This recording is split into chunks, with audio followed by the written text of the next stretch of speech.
against all the evil that hell can conjure.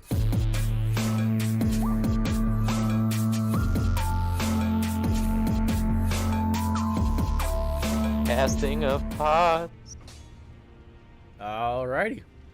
We are live. Alive. Still Indeed. tarnished. We may be alive, but we're still tarnished. Yep. Alrighty. Hello, ladies and gentlemen. Welcome to this different video, stream, whatever you want to call it. We're doing a little podcast. Me and my friend Ninja Lord. But he's also a hunter. Alright, so as you guys know, especially guys, if you guys have watched the streams, me and Ninja Lord kind of side by side have been playing through the game. Not cooperatively, but just like kind of like we did with the Halo Infinite. We both played the game, streamed it at the same time, but just we're doing it on our own. We kind of did the same here with Elden Ring.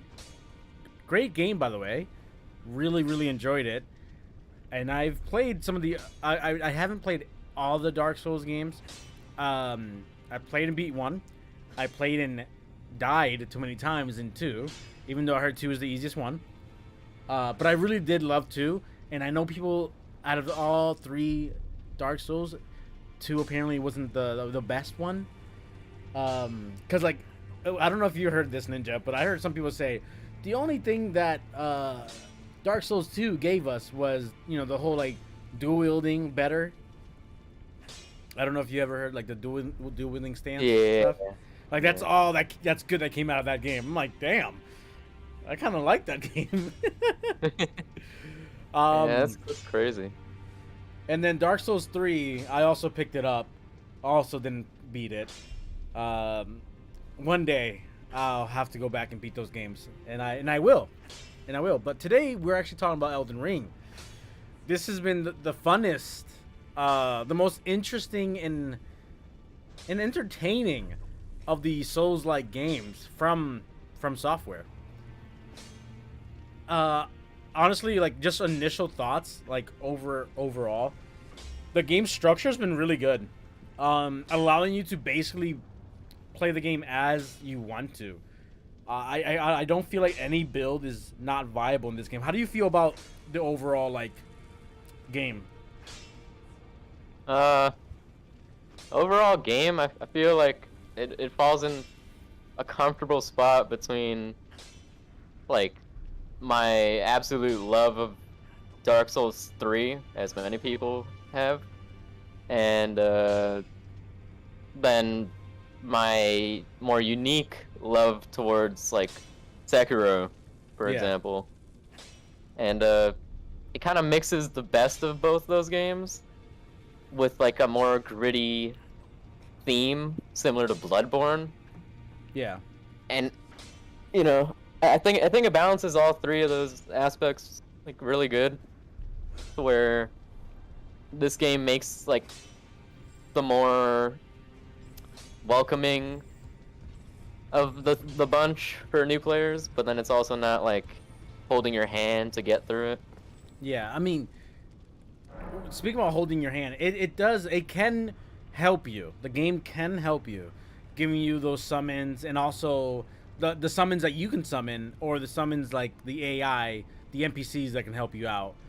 And not every single battle allows you to summon your little ghost summons, you know, which is a good thing, because, like, not that it's a good thing. Even some of the ones that you're able to summon your men, sometimes they get destroyed, like, almost instantly, and you're just like, well, wow, that was kind of a waste. And it helps. It helps a lot. It also helps to just be able to sit back a little bit and see the moves that these bosses have, so that when you're getting attacked, you can try to avoid them, or not avoid them. Because, I mean, jumping right to the end boss, I was seeing some moves that I was just like, whew, how are you supposed to dodge that if it's a projectile that just locks onto you, man? Yeah. The game can be tough, and which is a normal thing for these type of games. And I will say, I've died plenty of times, and you know this. I mean, we both know this. We both We died both plenty have of died times. a lot of times. Oh yeah, oh yeah. And like, to be honest, like, this is one of the things that like, when people watch the streams and stuff like that, and not just our streams, but like just other people's streams, like, most people had like death counters, and like some Yeah. people like they want to keep their death count low, and like to be honest, like, it shouldn't really bother you that much, because like I think that's what happened with me early on with the Dark Souls games, even with Demon Souls when I first played that, the constant dying was like, oh my god, I'm so bad, I'm never gonna learn. No, you learn from your deaths, and that's something we've known for a long time now with these From Software games.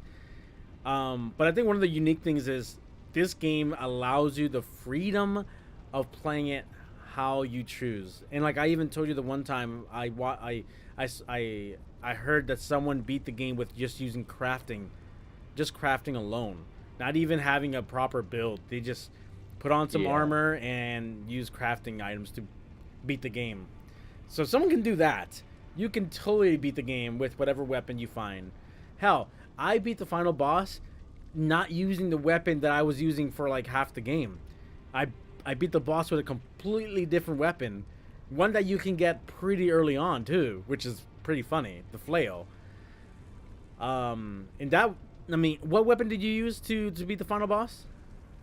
To beat the final boss, I was still using the same weapon type that I was using the entire game. I've always been a katana user, but up until probably the third or fourth last bosses we had in the game, I was using the Uchi katana, and then I swapped to the Rivers of Blood, which Rivers of Blood, that's the blood looking blade one? that's the that's the blood looking katana that you get. So. That is true. That is true. And even then, it's like I don't feel like the game forced me to swap. It just allowed me the opportunity to swap and notice that, like, there is a big difference in effectiveness, but it's not like a detriment, Yeah. Speaking about weapons, how do you feel about the weapon types and everything they added to this game, especially with the Ash of Wars? Yeah. I feel like this game's developed a lot more than the previous games, or before it was just kind of like a solid, like, oh, you're gonna use a max strength with like some great sword and just obliterate everything. Yep. Or just use like one single magic spell and obliterate everything. Like, this game allows every weapon type to be equally as effective as the next. Yeah. You just have to set your build somewhat towards it, and even if, let's say, you don't set it exactly towards it, it gives you a little bit of leeway. Where I was using the Scarlet Rot Dragon Breath for a while. Yes, we both actually were. I had no idea that Faith wasn't the thing it was scaling off of. I honestly thought it was Faith, and I was doing really good with it for a long while. But it was Arcane. But then right? but then when I realized Arcane was scaling with it better, it like almost doubled my damage with it, which was huge. But it just shows that, like, even when you're using the wrong thing, it still can be the right thing for you. Right, right. Now, how many hours did you put into the game before you beat it?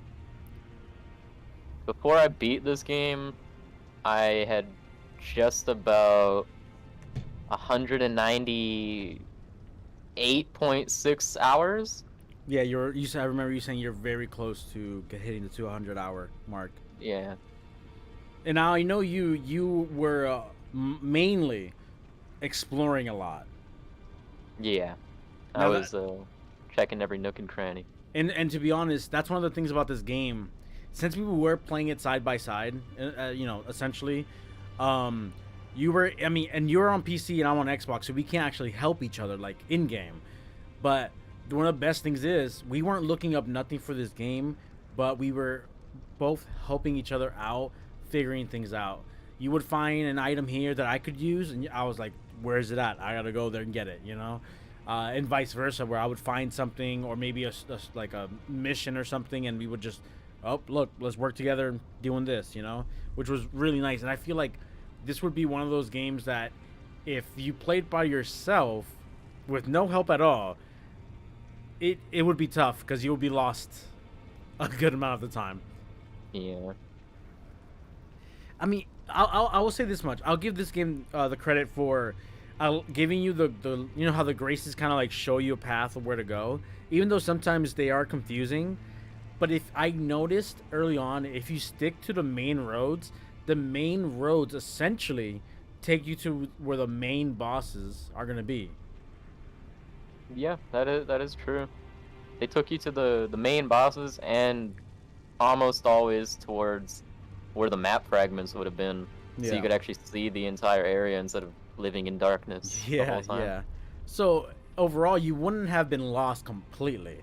You probably would just be lost on some of those side quests that the game throws at you, especially because like one of the biggest problems that people have with the game is, one, well, obviously not knowing what to do next in certain side quests, and two, not being able to complete side quests because you get soft locked out of them. Obviously, you can do replays, so you can eventually finish them. But if you progress too far in another side quest, or maybe too far in the main quest, you might be locked out of certain side quests, which is a bummer for some people. But I personally think of it as in like it's part of the lore of the game.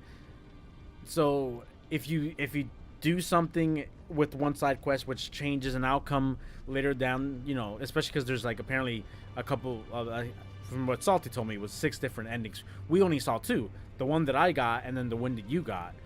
So those are 2 different endings on our end that we watched.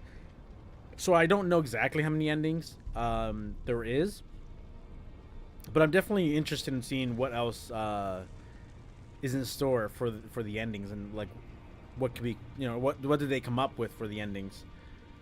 Yeah. Now, You know, go ahead. I will say on the topic of like the quest or the NPCs, Yeah. I know it's to add more replayability, like, you know, go a new game and do what you didn't do last time to try to complete different character quests. Yeah. But something that they might add later on, which we've seen them add stuff already, like showing all the vendors and stuff on your map, is I want them to, if it's not already in the game, because I don't think it is, I want them to add the option for you to see like what choices in dialogue you've already done that like led towards that quest ending the way it ended for you, if it even ended. Right. And then that way you can see like, okay, I'm gonna do this other option, and then, you know, we can move on. Because the game is so long, different characters are spread across the entire game. Even if you remember it all, that's a hard thing to do, to just remember every character, where they were and what they did. So essentially, So you like can, a history Not log. do the same thing. Yeah, basically a history log. That would be great. One of the things I did hear before the game released from one of the journalists that played the game is they said that to make sure you have like a little notebook or something to write in, because you're gonna need it to keep up with the quests in the game. Yeah. And I did a little bit of that when we were doing the Ronnie stuff, but Yeah. I 100% was stuck, because I was confused about what they meant about the well in the Mistwoods, and then not until you told me, oh, it's where like the destroyed part is. You have to like go like along the side of it, and then you'll find a cave. And I'm like, oh, you know, like that's one of the things you helped me on. And for the longest time, I was running around Mistwoods and just like going in circles, like where Mistwoods isn't that big. How am I missing something? And yeah. One of the biggest things about the game, though, are the bosses, right? That's kind of what people jump into these games, not only for the builds, but the bosses. how do you think these bosses in this game stack up against the previous bosses in the other From Software games? I don't know. I mean, it's hard to place it because on one hand, when it comes to like the main bosses, like the ones that gave us the great runes and maybe we're leading up to like main plot points and quests, like with Ronnie's storyline and everything. Yeah. Those bosses, I think, probably some of the best. Maybe not like uniqueness wise for like design, because as we know, like Margit and Mog are like the same. They're like just twins and different powers. Yeah. But yeah. when it came to like just move sets and how they varied, it felt a lot better than, I'd say, almost all of them. I wouldn't even compare Sekiro to this because like that was just more of like a kind of Japanese, your sword fighting Souls game. I mean, So it wasn't like, I still want to compare it in the sense of like boss fights, you know? yeah, that's what I'm saying, like though, 'cause, scale and like, stuff like that. all their movesets there were like, to me, for the most part, very linear, because there's only so much they could have done with just basic sword fighting. It just got really quick and harder to read at times in that game. Right. But if you compare it to like just like Dark Souls as a whole and Bloodborne, I'd say it's more related to Bloodborne and how unique things are. It's like it still has the theme of like Dark Souls with the whole knights and whatnot, but then it gets in your face with like, oh, you're gonna walk over here, guess what, you're falling into a pit, and then you're gonna run into some giant like dude with a friggin' sword that can't stagger. And it's like, okay, can I fight you here? No, you gotta actually run past him and get to a wider part of the arena because he's just way too big for the front that you landed on. So it's very very unique compared to the rest, I feel. The only thing it lacks would be, well, character designs, but not even. It's just more of where the other games, let's say there was like 30, I don't know, I'm just spitballing, 30 bosses that all were very unique. Like it went from the Abyss Watchers to like I think it was like the Blade Dancer, or like I forgot what her name was, and to like the Ancient Demon and all that stuff, like Fenrir. Yeah. It was super unique with that, where this game has like, let's say 10, 15 real unique bosses, but then they scatter them out where it's appropriate to have multiple that are the same for like Catacombs. Yeah. And then, but even the main bosses like Margit and Mog that are, again, like twins, as they're explained to be, they're not just there to be there because they were lazy. They're there to make sense of it all. Like Margit's the first one you see, so he's like essentially giving you a taste of what it's like to fight somebody that's way out of your league. And then, later on you find out his twin is actually like one of the more hard bosses in the game that is out of the way too. Yeah. And the reason it's out of the way is because it's in like the underground, which, if you know, it's like they're supposed to be kind of, I don't know, they're like exiled, I guess you could say, like, because they're deformed in a way that they just aren't accepted by everybody, and they're just supposed to be forgotten. But Margit was, I think, technically one of the original rulers or something like that, from what I read. But because he was born the way he was, he's been exiled and kind of like forcibly replaced. So like things like that make it make sense. Where another example would be the Catacombs, where you could have that cat statue, I think is like the burial ground watchdog, and you're like, okay, this thing definitely looks like it would guard this place. Then you go into another catacomb that looks very similar, and then there could be two of them in the same boss fight. Or Right. you just assume, oh, they're copying and pasting.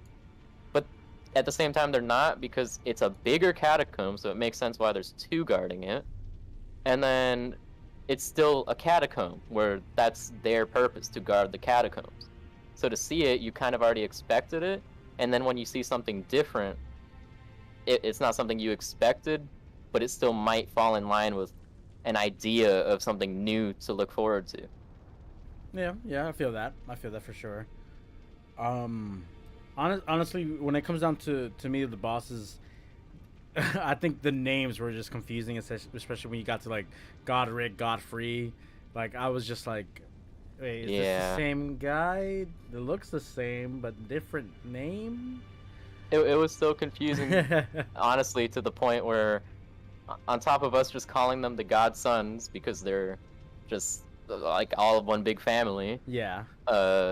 We even let's say if I remembered or you remembered the correct name for one of them, the other person would be like, are we sure that's his name? I could have sworn it was this name. Right. And then the person who actually remembered doubts it, and you're like, wait, you might be right. So then it's just super confusing, because even when you know, you don't know, you know? Yeah, that's the crazy part about this game.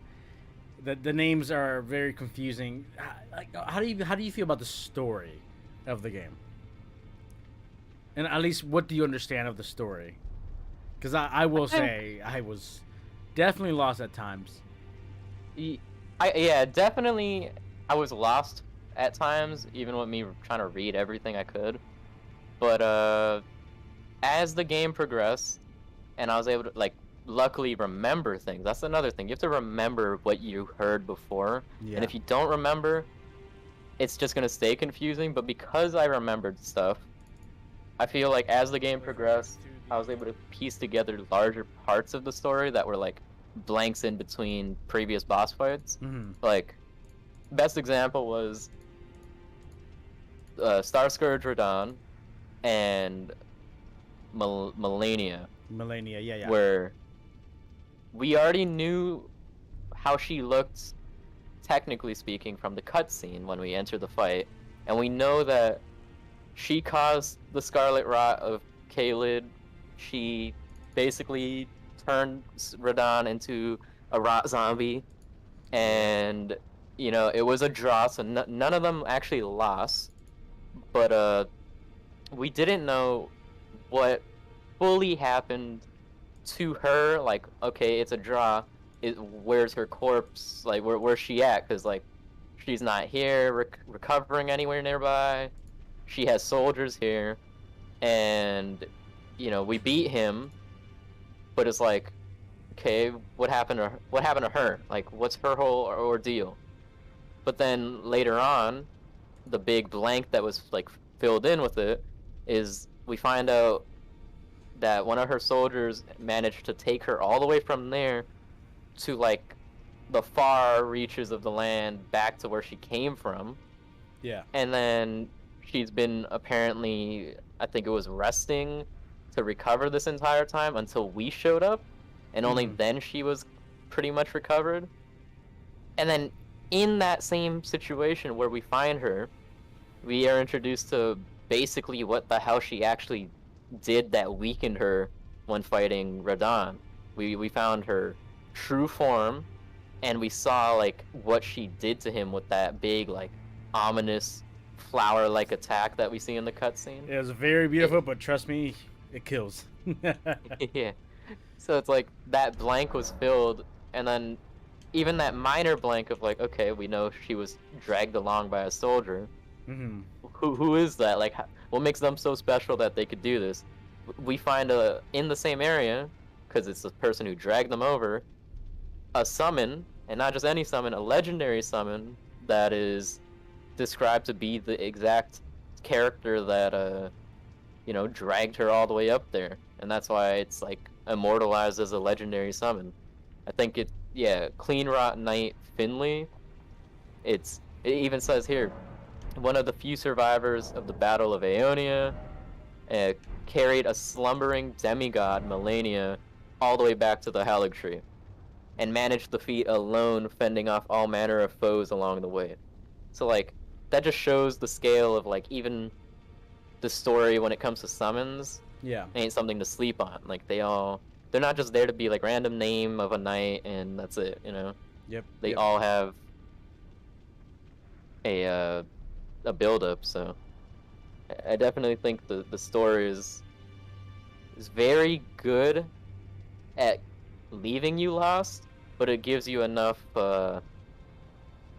like information in the world to piece it together if you're willing to both put the time in to explore and find it, and also if you're the type of person that can realistically remember it all.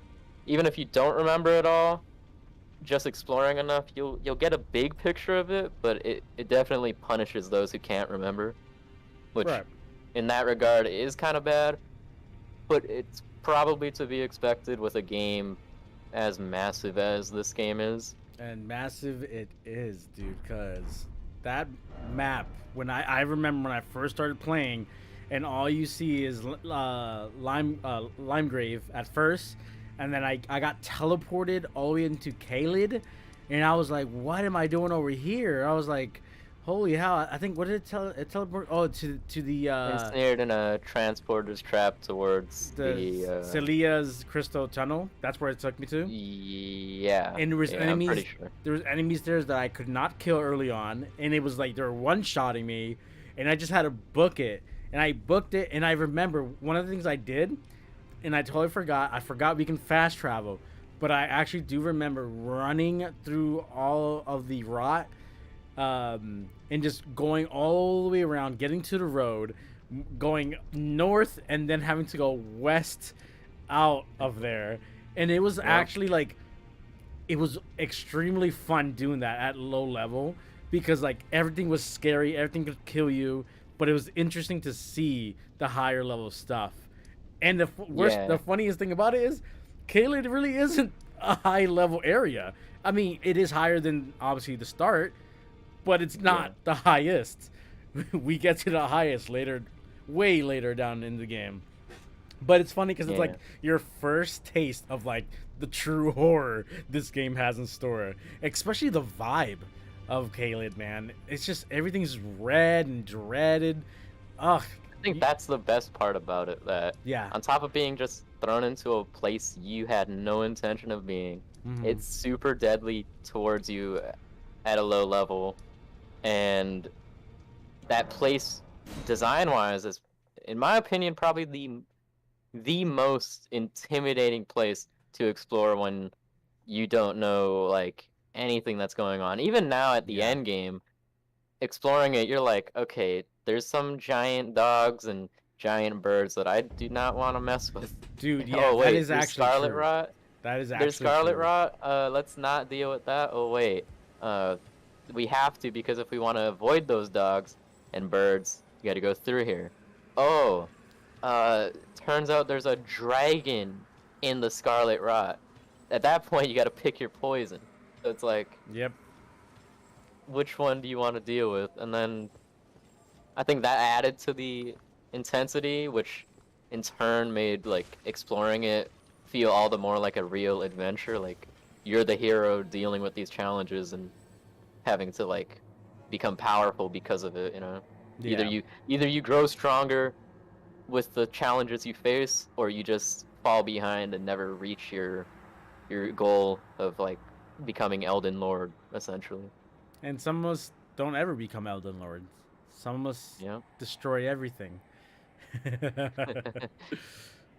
But yeah, I'm in Kaled right now looking around, and I'm just like, dude, this just looks insane. Especially very intimidating for their first time goers. In fact, I'm looking right now and I see a giant like Nemesis skull looking thing at the far end, and it just, man, what was that thing? That was like, that thing looks like a giant. It looks bigger than the fire giant that we fought. Yeah. I've been thinking on that too. Like, if this area of Kaled was like, this is one of those things of a story that's like, even though they tell you a lot, they don't tell you in some cases enough, because they told us that there's a war between Melania, Radon, and maybe some other stuff. I think everybody was warring, but those are like the two powerhouses. Yeah. And like Well, there's we also just never. the demigods were also fighting for, you know, like between the Yeah, family. yeah. Like I just don't know if they were warring here per se. Yeah. But let's say they were. We never get told specifically like in detail like out of the gods what the rest of the stuff around the field is. Like you see weapons from varying sizes that would be probably like troll weapons or like whatnot. And then you see things in the background like that skull you mentioned. Yeah. Are you And talking you're about like- these swords that are in the ground, like stabbed into the ground? Yeah, like they got like 3 giant blades. It's like a scythe, but like a triple scythe, and Oh, okay. I'm not talking about those. I'm Yeah. talking about the ones that are. They almost look like. I or don't like even- tombstones. Tombstones, yeah, The but there's sword a bunch of tombstones? swords, yeah. Yeah, no, I'm not talking about those though. I think You- those are just like the hero graves in a sense, where instead of getting like the catacomb hero grave, because those would be like the huge heroes, Yeah. these are like probably heroes on a smaller scale that deserve like a sword for a tombstone. You know? Mhm. Now Uh, I like the where you when you find all those swords buried, not buried, but like stabbed into the ground. If you go up to them, you can actually read a little lore. So the one I'm at right now says, the Battle of Ionia, Radon and Melania locked in stalemate. Then the Scarlet Rot blooms. Yeah. And like I like how it gives you a little bit of lore, and it's interesting because you just find it just on the go, you know. You can also find it obviously, like you said, like in the weapons and the summons. If you read their info, you learn more about everything really. Which I think I haven't done that myself. Have you gone through? Ooh, excuse me. Have you gone through like all your like summons and weapons and stuff and tried like to read yet or not yet? I've read a good amount of them as I've gotten them, Yeah. but because in the later portion of the game, I ended up grabbing a whole bunch while exploring in like one shot per stream, without like realizing it. I'll end up like picking it up, being in the middle of a fight, trying not to die, and then I forget it. Yeah. But I've read a good amount of them. Like, I think only up until the end part of the game is where I stopped reading them, just because of what I described. Yeah. But they all do have unique lore, definitely. Yeah, I mean, picking up all this loot that you get while you're running around, and trying to read everything and memorize everything, it's a lot. It's a lot. Yeah. I really did enjoy a lot of the like different armors as well. You know, especially the one that I have on right now. It was my favorite one. It's the one that closest looks like the Demon Souls, even some of the Dark Souls armor, like the early armor, and I just love it because it does have like the battle scars and for a person like me who died plenty of times playing this game, yeah, this is the armor that fit me, and I was like 100%, this is the one. Yeah. What armor? I know you were switching up a bit on your armors. I know you were trying to stick to your samurai armors, but which one do you think is your favorite out of all the armors? The one that you would want to keep on the most? I mean,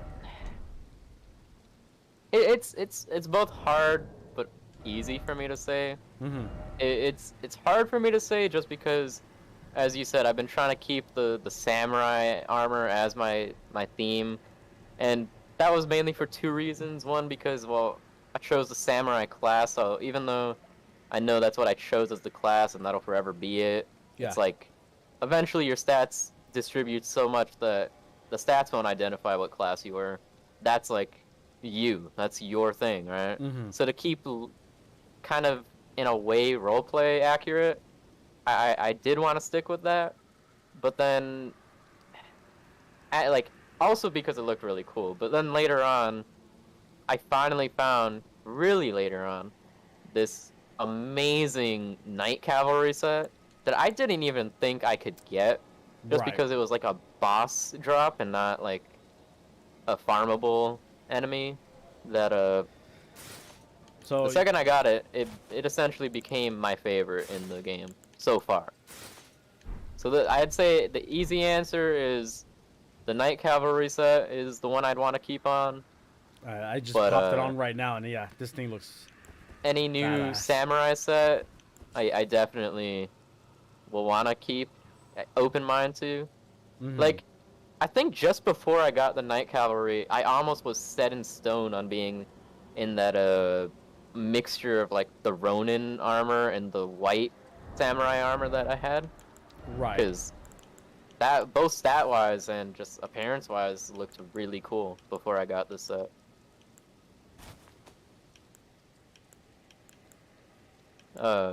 I did bring up one thing in that explanation about the whole farmable thing with like armor sets and I guess weapons as well.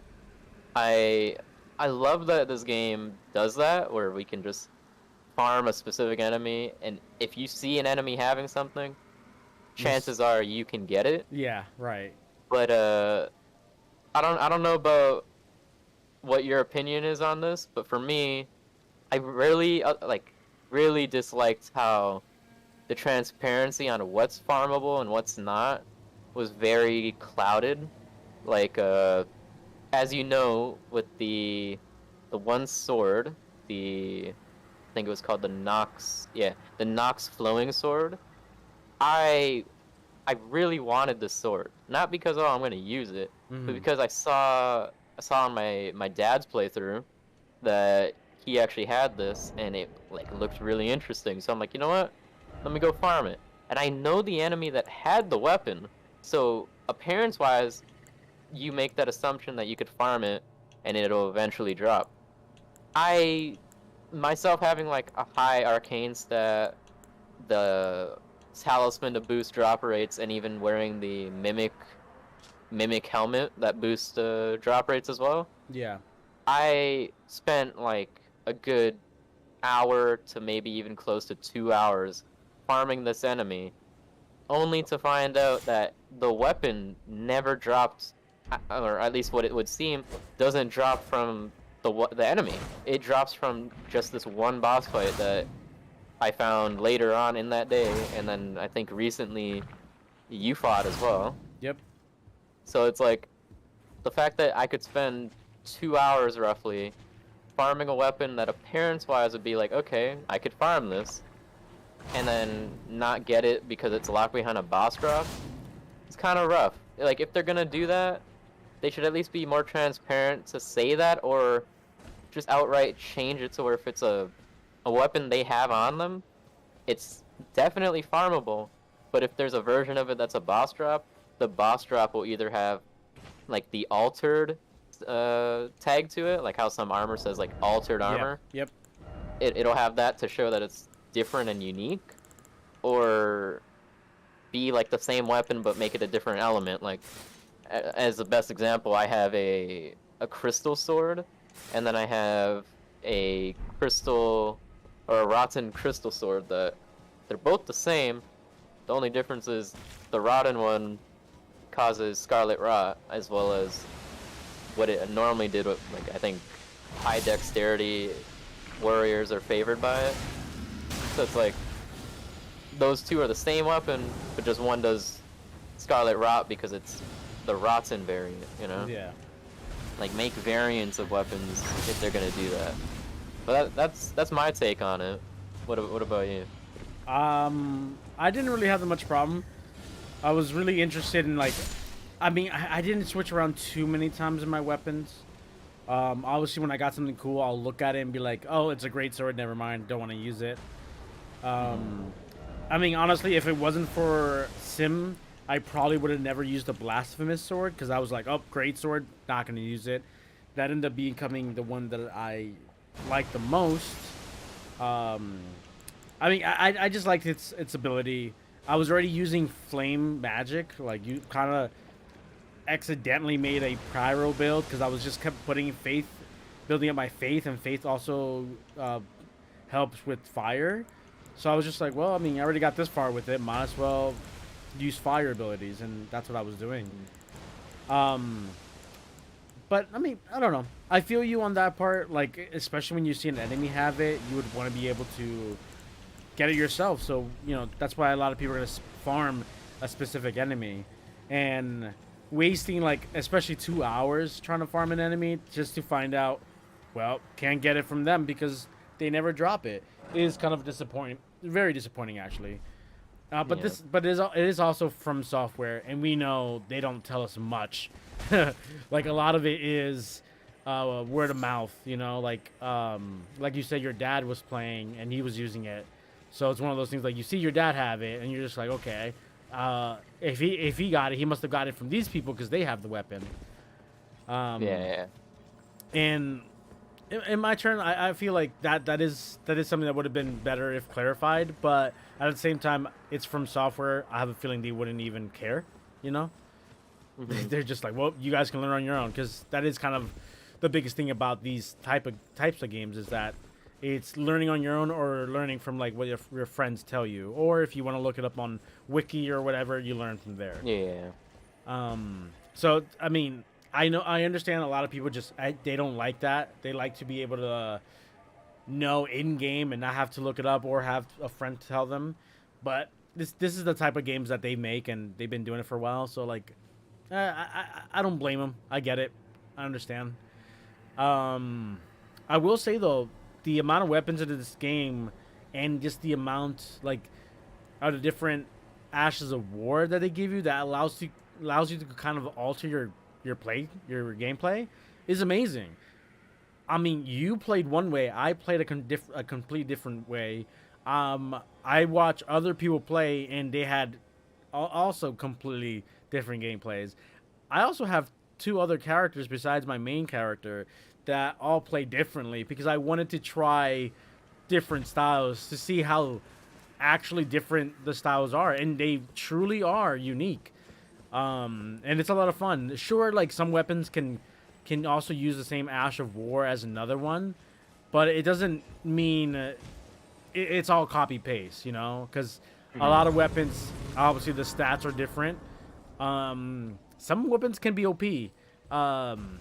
The blood loss stuff is really good. Actually, all the status effect stuff, if you're not running a status effect on your weapon, then you're not going to be dealing the most damage. Like, not just a blood loss, but even frost damage, fire damage, magic, holy. Like, if you're running that stuff, you're also dealing extra damage as well.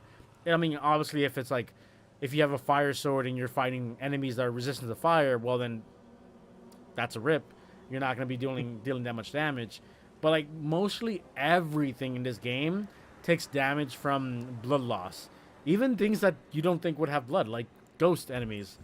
I don't know if that's ever going to be patched in the future. Like, blood loss doesn't affect ghost enemies, because that, to me, doesn't make sense. Unless, I don't know, we're talking some magical blood. Some, like, blood magic type thing. So, I mean, hey, if it's blood magic, then that works, right? In that small note you brought up with the ghost, they could always touch upon it with the whole death magic, make that like even more effective against specifically like the ghost enemies, like sending them back to the afterlife kind of thing. Yeah.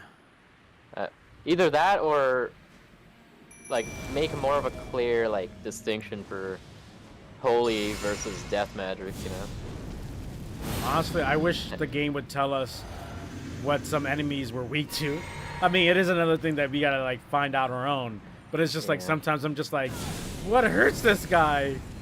Well, actually, you bring up a good point on that. It's not even just a matter of we have to figure it out on our own.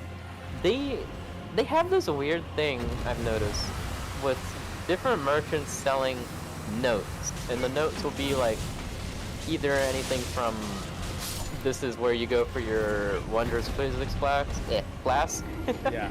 that gives you like the bubble, as we know, and then there's other things to say, oh, go here to get to some special gateway, and then there's some notes that specifically mention enemies, which is like this one I have here says the demi-human mobs. Slay the demi-human mob's leader first, and the rest will lose hope and panic. we noticed that, I think both of us, Yeah.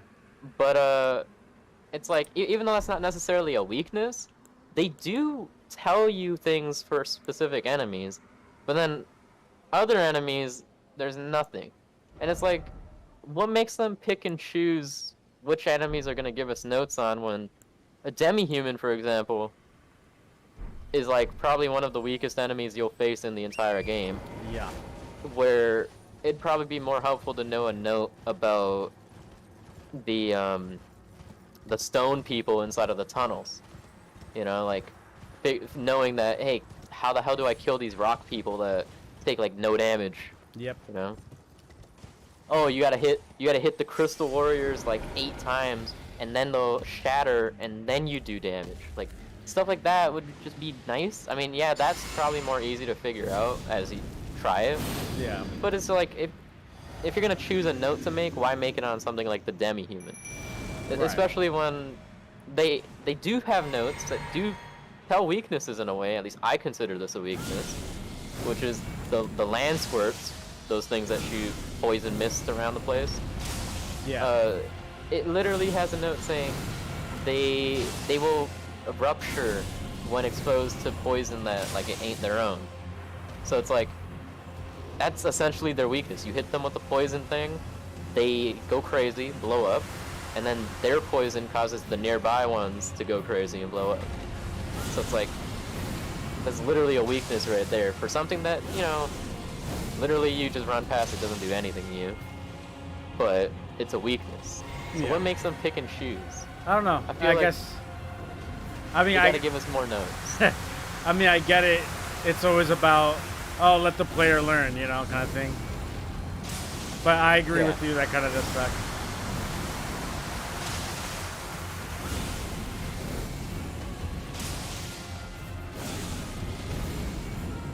The paintings too. Those I don't know if you ever went around trying to find them. I did. I actually found, I think, all of them. Like where the paintings led to. I'm not saying I found all the paintings, but I found what I had, where they led to. Well, they usually give you like a location you can go to, right? Yeah, so like the paintings will have a like, well, I guess a picture or painting of the location, and then just based off of that, you gotta roughly figure out, okay, this is the angle of what you're gonna see here, so that means when I go there, if I'm seeing that exact angle, something is there like a ghost that'll despawn and give you an item if you pick it up. I love that aspect. It gives so much like more to do when it comes to exploring. Yeah. But on the other hand, I would again like both more paintings, because in all this exploration I've done, and you've done, I've only found 7 of them, which is like, you know, I know it's a very kind of intricate way to do some loot drops, but it'd be nice to have more. And when you do get them, even if the thing stays on you to indicate that you have it, maybe give it like a little visual cue that like, the painting is kind of faded to show that you got it. Because when I'm exploring for them, I noticed a couple of them I already had, or I assume I had, and then the rest I didn't have, but I had to like go through and get them all again just to figure that out, because there was no indication of what I got or what I didn't get.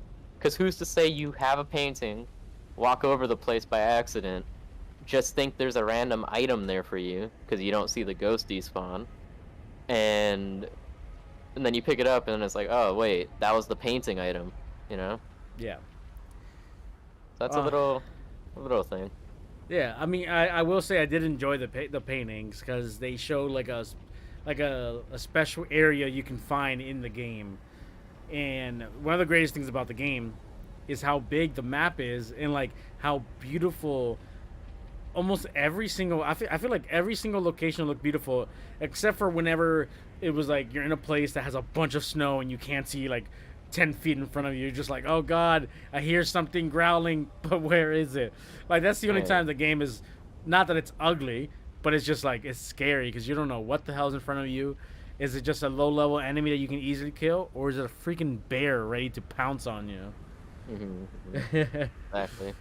But no, I mean, even just I've been running around Caelid right now, and the game looks great. It's definitely not the most technical looking game, but it's just dense, and the world building was so well done that it definitely feels. It just looks and feels beautiful, man. Especially the colors. The color palette for this one is amazing. Even in a place as, you know, dead and barren like Caelid, you have those like beautiful blood red skies, and then you have the golden trees lit up all around, you know, and that all looks amazing. In the sense of scale in this game, like I'm actually looking at Mistwoods from Caelid, and I'm looking at it. I'm like, I know that's Mistwoods right over there, because there's the floating rocks that came from like the star that crashed into it after we beat Radon.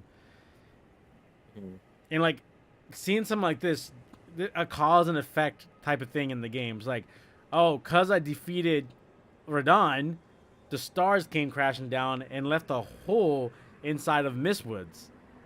And you can see it from a distance, and it's awesome.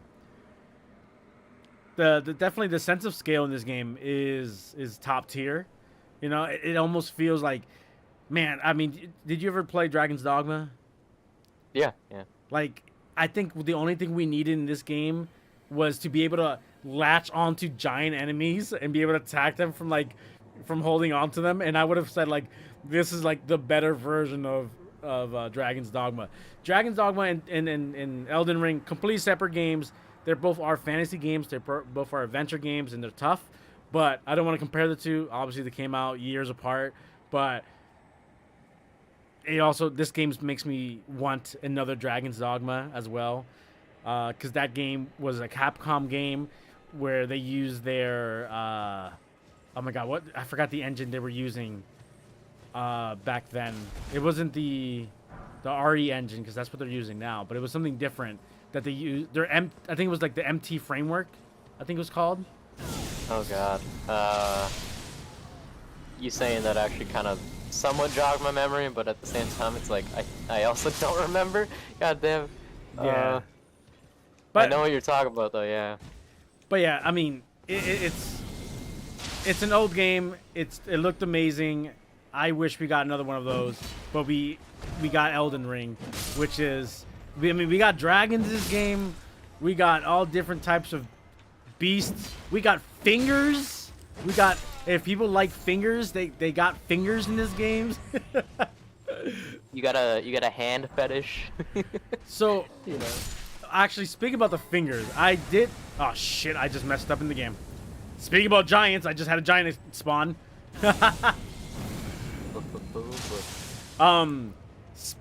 Talking about fingers, I did in fact do something in the game that you didn't do, and I didn't tell you about it because the ending. And I didn't know how the ending was going to happen. But I did in fact do something that I didn't want you to do, essentially, because it probably would have locked you in the same ending that I got. More than likely. And I'm going to actually put it up on stream. I think I know what you're talking about. Okay. Did you look it up afterwards? No, but I have a feeling I know what you're talking about because of, like, things that we both somewhat did, and then we were exploring, but then you were more exploring it than me, I feel. And I think that thing is that creepy door that I found. Yeah. Did you manage to get in there? Yep. Okay. And was that in any way related to, I forgot her name, but that girl that wanted to eat the frenzy, like, grapes or eyeballs or whatever they were? It did have to do with her, but apparently you could have done it without her, and I didn't know. Okay. Because I remember I found that room, like, and you told me about it, way before you, yeah, I guess, opened it or whatever. Yep. But I still have no clue how you open it. I just know that it was clearly a door. Now, do you have and did you pop up my stream by any chance? It's just a mystery to me. Yeah, I have your stream open. I've had it open this whole time. Then hold on, let me see how do I let me see about getting it popping it up real quick here.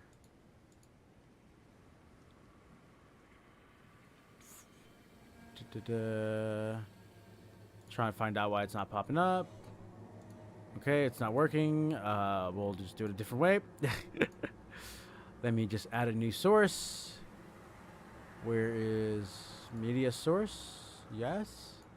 Pop. Bop. And finding the video. This should be it here. Boom. And it is up.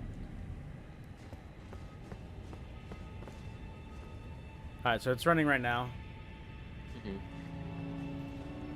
So yeah, the door's closed. We're gonna get a cutscene as well. There's the door. Now this is gonna be weird for you, so I do apologize how weird this is, because I would have never found out if I didn't just happen to pull the trigger and just check. Because it was irking me because I spent a couple of hours trying to figure it out. I kept looking around the area. I kept going back up, going back down, trying to see if I missed something. But nope. It was something that... Why did you take your armor off? That's literally how you open the door. That is literally... Who would have thought about that? Who would have thought? Let me take off my armor. Maybe that's the way to... That's the key, right? Like, who would have thought that? So this here is how we became Lord Cinder. This man right here. This is the three fingers. Ooh. The three fingers was locked away far, far, far underground. He might be, I mean, if you think about it in a sense, he might be in the furthest depths. Some of the furthest depths. Not exactly, because you can go further down. But he is deep down underground. And locked away, sealed away with a door that has no key.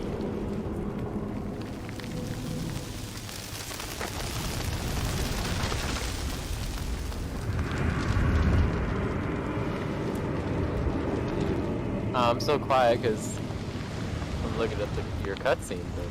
Yeah, this thing's amazing. And then it just fades away. It disintegrates. Did you fuse? You pulled a Dragon Ball Z and fuse? Well, that's where I got my scars from. Oh my God, you're back. Yeah, yeah. Let's just say found the three fingers and I asked him to scratch my back, and that's what I got in return. And it really looks amazing. Wait, your eyes you're glowing. Yeah, weren't your eyes glowing? Like mine were glowing, but like yours are like freaking right. Like I'd have to kind of look at it, you know? Yeah, I don't gotta look at it for you. Yeah, I just did like a close up of my face, and I noticed that the around my eyes are kind of like darkened. Were your eyes darkened as well, or was it just mine? I don't think. I mean, yeah, how can I look at my eyes real quick?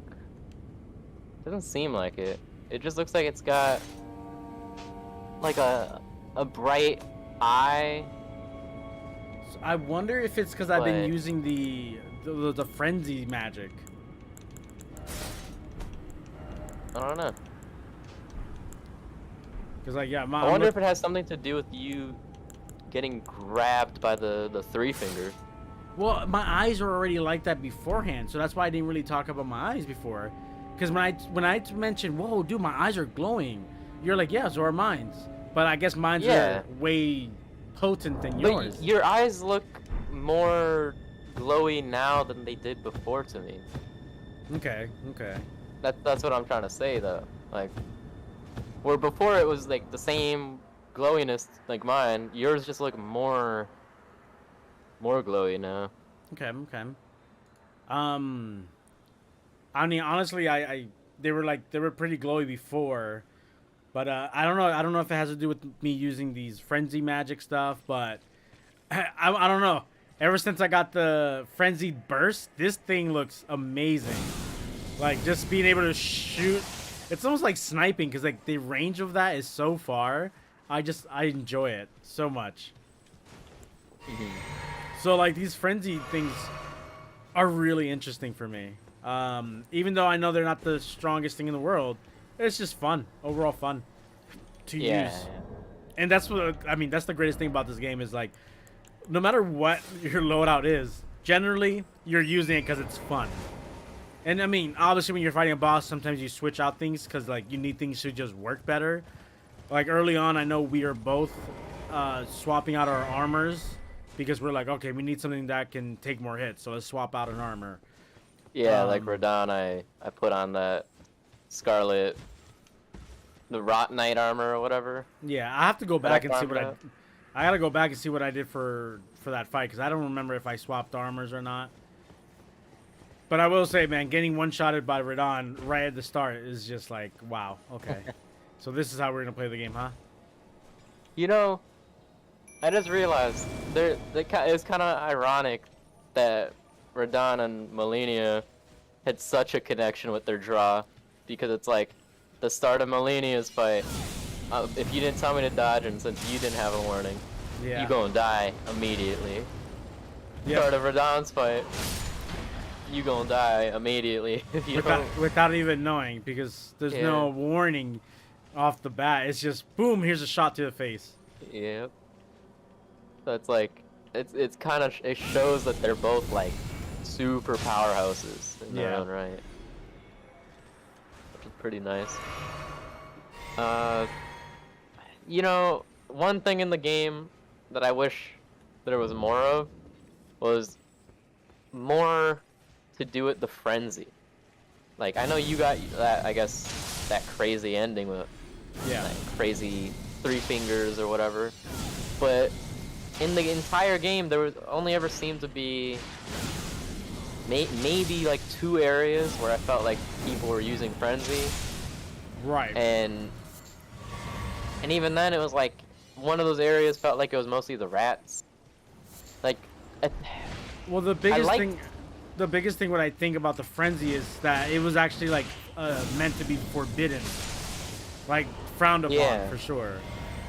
Yeah, that's what I was gonna say. Like, I like that it's supposed to be like a kind of forbidden, not widespread thing, right? Like, but it would have been nice to see more use of it in minor areas. Like, okay, maybe this catacomb with the burial watchdog or whatever, the cat thing. Maybe the cat statue. If there's 2 of them. Normally, if there's 2, they'd both be fighting you, but you enter the fight, one has frenzy with it, and they're somewhat fighting each other while fighting you. Like, things like that would be kind of cool. I think the only real creative use of frenzy in the game was that one tower that I remember pointing out. Reminded me of the Eye of Sauron from like, the Lord of the Rings. That killed me a couple times. Even that tower is like, it was a one and done thing, because unless you leave it, if you're somebody who wants to explore, naturally you're gonna try to get to the top of the tower and see what's up, right? You go up there, a whole bunch of people chanting or whatever, and then, you know, instinctively you try to kill those people because they're, you know, powering the thing. You assume they're gonna respawn, but then they don't, because the tower is now deactivated and it's safe now, which is like, that's cool. It adds like more progression into the overworld, like when you kill a boss, they're dead. Yeah. But because that was the one instance of frenzy being like a real thing in the game, it kind of felt bad looking back to like not have it anymore. Yeah, I mean, so, I will say though, like, I do wish, like you were talking about the frenzy stuff, like, I do wish like we could have gone into like catacombs and something like that, and like frenzy be something that was being used in those, and like because we did get the in the sewer, where the door was at. Like that area was definitely weird, especially like that whole platforming thing, that area. Yeah. I remember like when we were walking by there, you see all those bodies there, and you're like, what are these? I'm assuming those are the people who were like in the belief of the three fingers, like the followers of the three fingers. But I wish there was more of it in the sense. But I do understand that it's something that, like we said, it's like frowned upon, so you didn't see it as much. But at the same time, I really did wish we could have had more of that, because it's really interesting. They might be leaving it to DLC. We don't know. They might be, because we know Good point. From Software likes to add DLCs that either explore more on just the main story, or explore more on side things of the story that, if you pay attention to the lore, it makes sense, but if you don't, it's just some cool extra thing to do. Yeah. This could be that, where it's in a weird way part of the main story, but it's part of the main story for one ending, so it's like, they could do it as a side thing, just, oh, here's a DLC that gives more frenzy bosses and stuff like that. Or they could do it as a main thing where, for all we know, the Divine Towers, how they're all centering around the thing with the cloud in the middle of the map. Yep. Maybe they're acting as like divine barriers to like lock out frenzy into this one portion of the map. And that's why some frenzy leaked in. Maybe the barrier had cracks in it, and that's why we have frenzy on the main map. Yeah. But all the frenzy is just contained in the middle. Like, that'd be interesting, you know? Did you find there's a village? Let me see if my brain can remember. The Frenzy Village? Yeah. Well, there's Yeah. like, okay. It's nearby the dancing ladies, I believe, if I'm not mistaken. Wait, near the dancing people? Hold on. My I brain. don't remember there being one there. There was one in the bottom of the map, the Ailing Village. And then there's one in Liurnia, the Frenzied Flame Village. But if you're saying there was one in I'm trying to remember. Altus,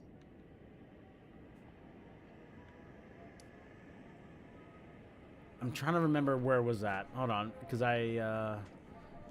let me pull up an old recording of mine and see if I can find it. Where exactly I was when I found it. Because remember that recording I did where I grabbed the one enemy and I did the frenzy attack on him? oh yeah. Yeah, it was in that area. You know, looking at your map right now, I see there's a tower that somehow I never discovered. So I'm gonna actually run over there. What tower? It's To my left? like basically right to the right, Oh, right to the right. top right of where the road is from the The freaking highway lookout window. tower? Yeah.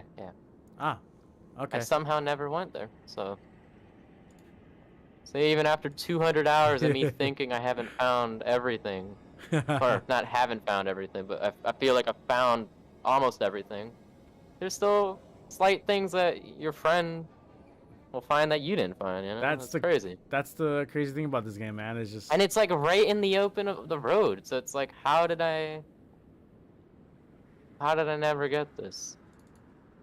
Crazy.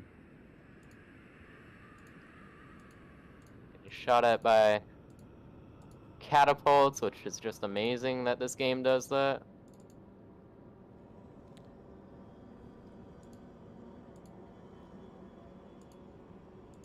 The catapults leave craters in the ground. Like, that's just another neat touch that I kind of, like, I don't know. I know this game is massive, but, like, I feel like if this game was allowed to just be even bigger than it already is, they could add more of this stuff that's, like, just amazing. Like, seeing old fortifications for armies actually be used against you is just insane to me, because you think, oh, they're not using it. It's like been destroyed over all this war. Nah, man, they're actually still using it, and if you get close, then they stop and try to actually fight you. Right, yeah. Okay. Tree. I'm looking at the wrong spot, I think. Where's another tree at? Where is this?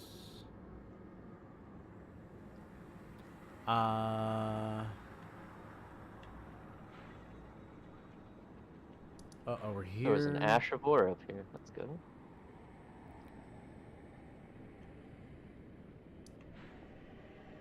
Yeah, insane if this tower is the tower that has Frenzy that you're thinking is a village. Okay. Frenzied Flame Village Outskirts is called. Sorry, it's actually south of the Grand Lift of Dectus. Yeah, that's the one in Liurnia, right? Yeah, it's in Liurnia.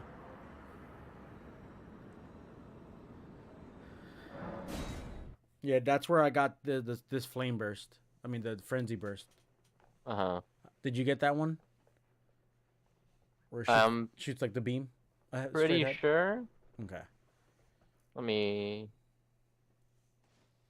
Yep, Frenzied Burst. Yeah. That's one I was using, and I got it here. It wasn't inside the village. It was like a little bit outside. It was one of those scarabs. Mm-hmm. I thought there was going to be something unique, but there was just like cookbooks in here. Yeah. But like when it comes down to the lore of this game, like I want to learn more. I really want to learn more about. Books. I do want books too. Yeah. I want like, and not just any books. Like, oh, Elden Ring book, complete story. Like I want several books. Each book focusing on like have a book of Caelid and the Scarlet. I'm gonna call it this. It ain't no official name that I know, but the Scarlet War between, Radahn and Malenia. Yeah. Have one that's focused on just Radahn's life before he became mad. Like, he had such an in-depth love for his horse that even as he grew in size, he still made it to where, because of his magic, he learned magic to be able to ride his horse without causing it any issue. Yep. Without causing harm to his horse. Like, which stuff like looks that, hilarious when you're actually fighting him. It's amazing, yeah. So I want books like that. Like that stuff's cool.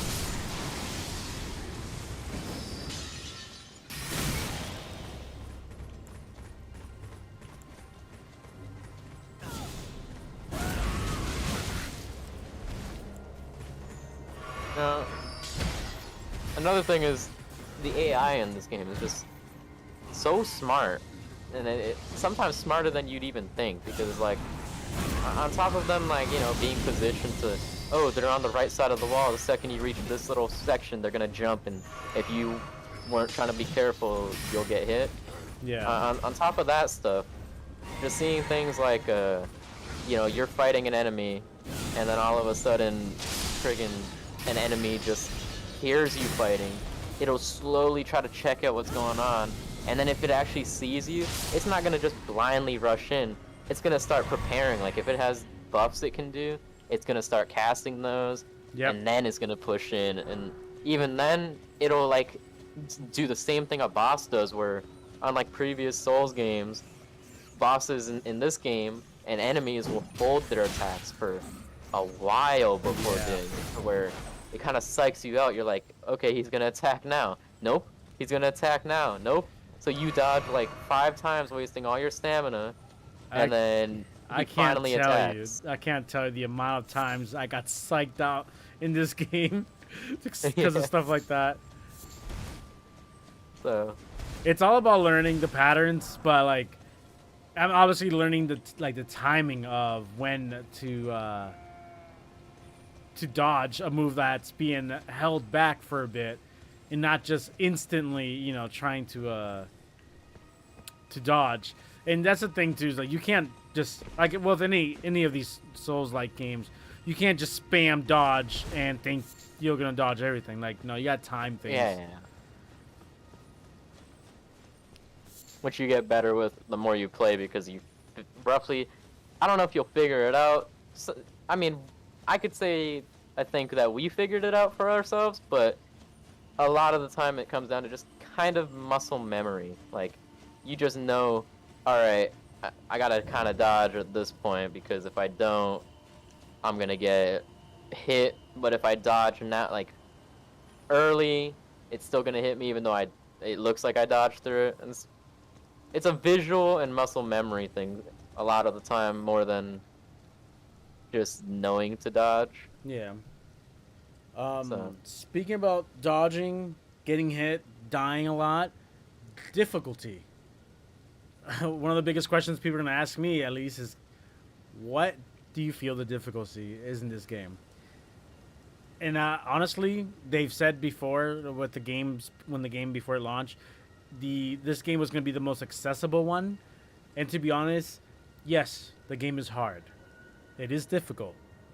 But it's not nowhere near as unfair as some of the other ones. Not that any of the Dark Souls, Demon Soul, or Bloodborne, Sekiro are unfair games at all. They are all fair. But like this game, but they're fair to be unfair, I guess you could say. Yeah, exactly. This game really, I mean, it's the first one that I personally have beaten in a long time. And at my older age, I feel like I've gotten a little slower. So, like, being able to beat one of these, and especially how much fun it was, especially, like, you know, we were side playing the game. It's great. I feel like anyone can jump in. I know there's a lot of people that say these aren't their games. That's fine. That's perfectly fine. But I would say that this game has a rich world and just character customization that definitely deserves at least a try. Even if they can rent the game, borrow it from a friend, give it a shot, die a couple times, and then, you know, take the game back, you know? But, like, it's such a rich world that they've built here, and one that I haven't seen detail like this in a long time in an open world game. You know what I mean? I honestly, like, minus the little glitches that we've found, and when I say little, I mean very little, like horse not spawning and then us dying midair because the horse is just not there. That was a glitch that they did patch, though. This game, I mean, I don't know. How do you feel when it comes down to glitches in this game? How do you feel like the game was crafted and or has been updated? Do you feel like you've been finding a lot of glitches? How do you feel about it? I feel like the few glitches I've seen were, for the most part, fixed. Definitely, I feel like when it comes to the way we play, we're not going to experience as many glitches as some people might because, yeah, we're trying to use a little bit of everything and do a little bit of everything. We're not doing it in anything like crazy. Like, we're not going down writing a bunch of notes of how we're going to build our character. We're just kind of eyeballing it, feeling it out. You know, you want, like, I started this game full strength like I would in Dark Souls, and I'm like, oh, wait, that's kind of not working. Okay. Respect, and felt it out. Respect, I think, like, I mean, 5 times at the end of the game. Out of both of us, you're the king of respecking. Like, I started strategizing it properly. I was just like, all right, well, dragon magic does this. Let me use this, and like, it definitely worked out like that, where we didn't cause as many bugs for ourselves. Yeah. But the few that we did experience, like becoming Neo because our horse didn't want to spawn. Now, there was one major one that you cannot forget yourself. The one that you lost him out with. Yeah. That was one of the biggest upsets you had. I still remember the day. Because, like, I wasn't talking to you much. Because I felt your pain. And I know, I hate losing progress. But we were hanging out like we were now. I don't know if we were streaming. I think you were streaming. but I think I was hanging out. Yeah, I had just started a stream. Yeah. I Yep. booted up the game. I think your first And- like half hour to 45 minutes was just you trying to get your save back. Me trying to figure out, one, what the hell happened, and two, trying to get it back to where it ain't happening again, you know? Yeah. And then I sadly found no reason, personally, I found no reason that still why that happened for me other than just it happened, Yeah. right? Because I know that there's various reasons for it happening to other people, like Steam Cloud not saving your file, Yeah. or, you know, just it didn't save it properly because of a crash, which I've had in Those are 200 hours. Yeah. Even though it's 200 hours, I've had a handful of crashes.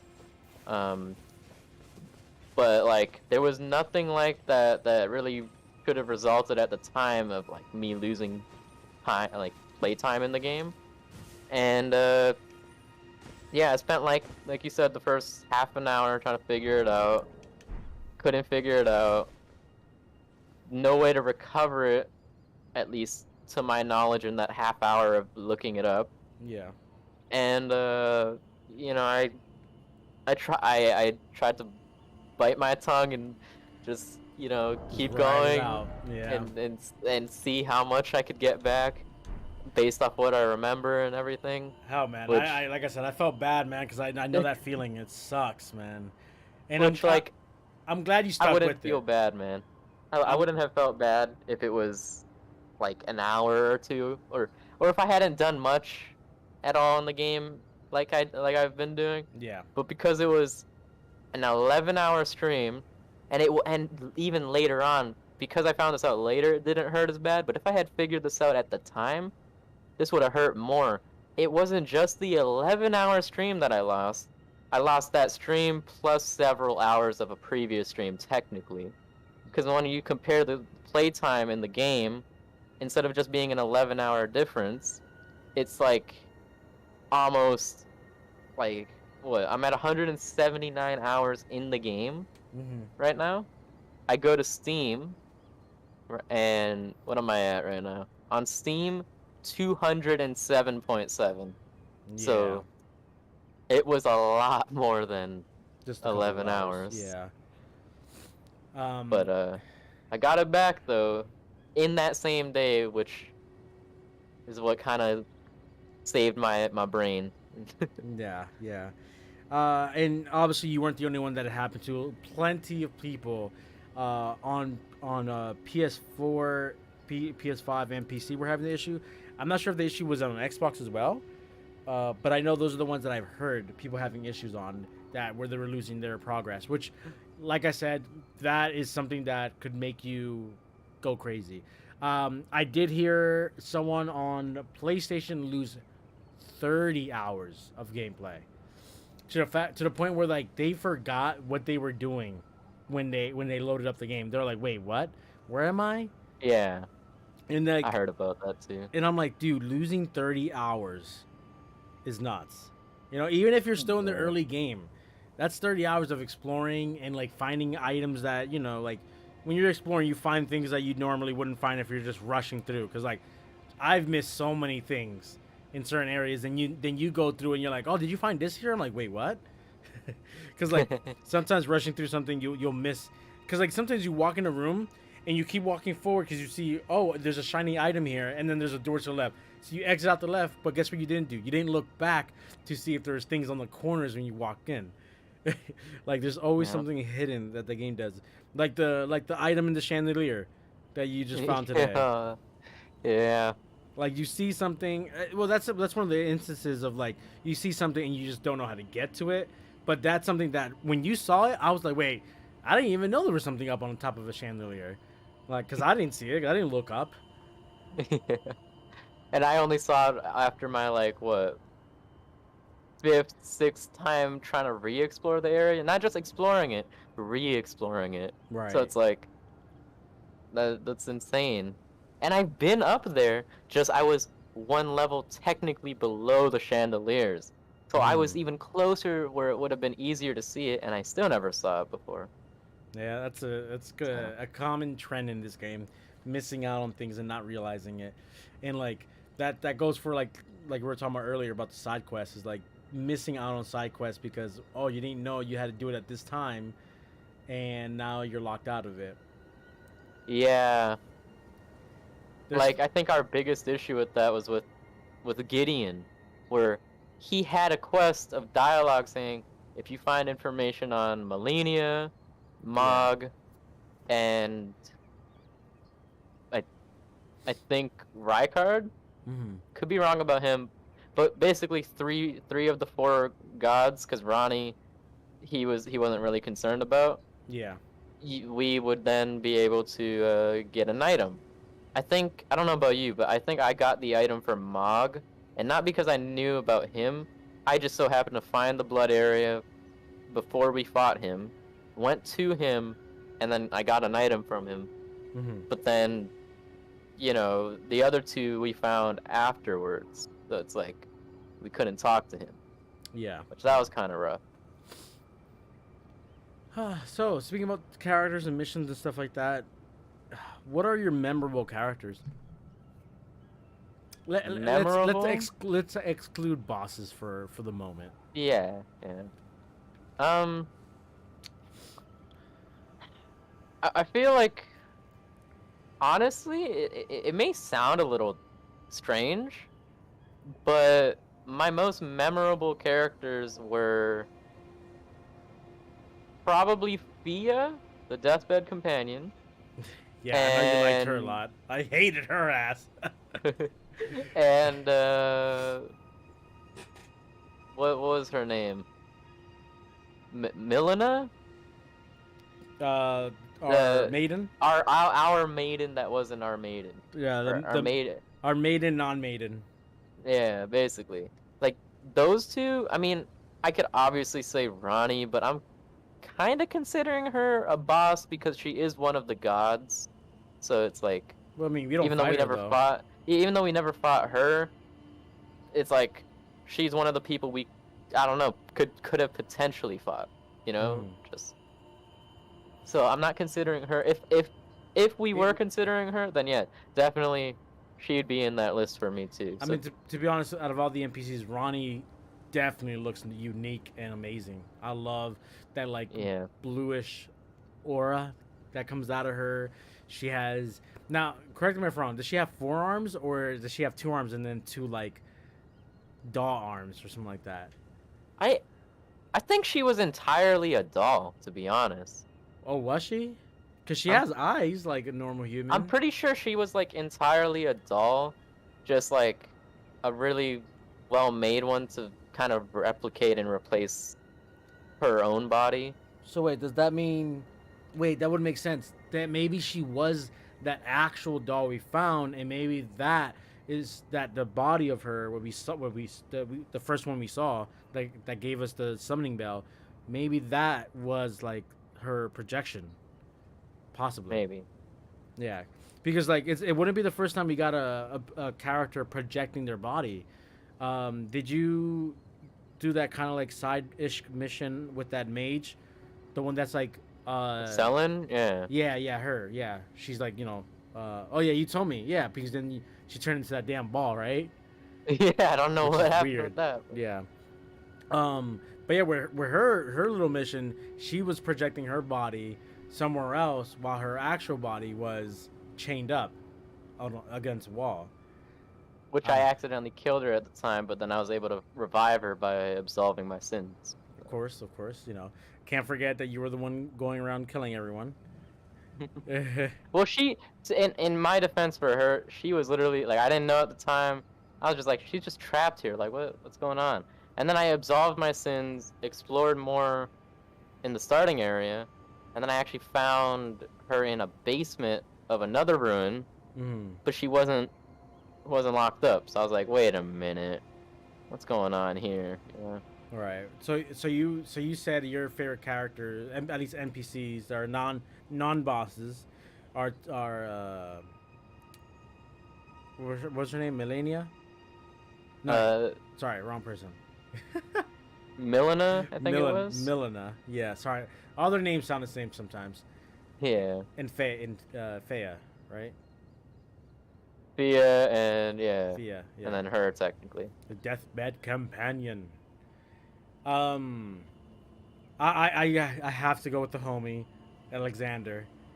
It's also my brother's name. Oh, you know what? I forgot about Alexander. Oh, how could you forget? Yeah, you already chose to. Damn. You know, and that brings up another one I forgot. I forgot about the little jar kid. Oh, his nephew or something Jar like that? Baron? Yeah. Jar Baron or whatever? Yeah, Jar Baron. Yeah. Yeah, he had a very cute voice. Yeah. He was full of life. Like, he was super... Even when he sounded sad, he sounded full of life. yes, he did. Yes, he did. Jarberg was actually pretty dope. Didn't expect to find a place full of jars. And there was a lot of... Yeah. I didn't see as much action there as you did, but you kept finding, like, other NPCs there. Then I think you found, like, a dead NPC, right? Well, I just kept, like... I talked to him.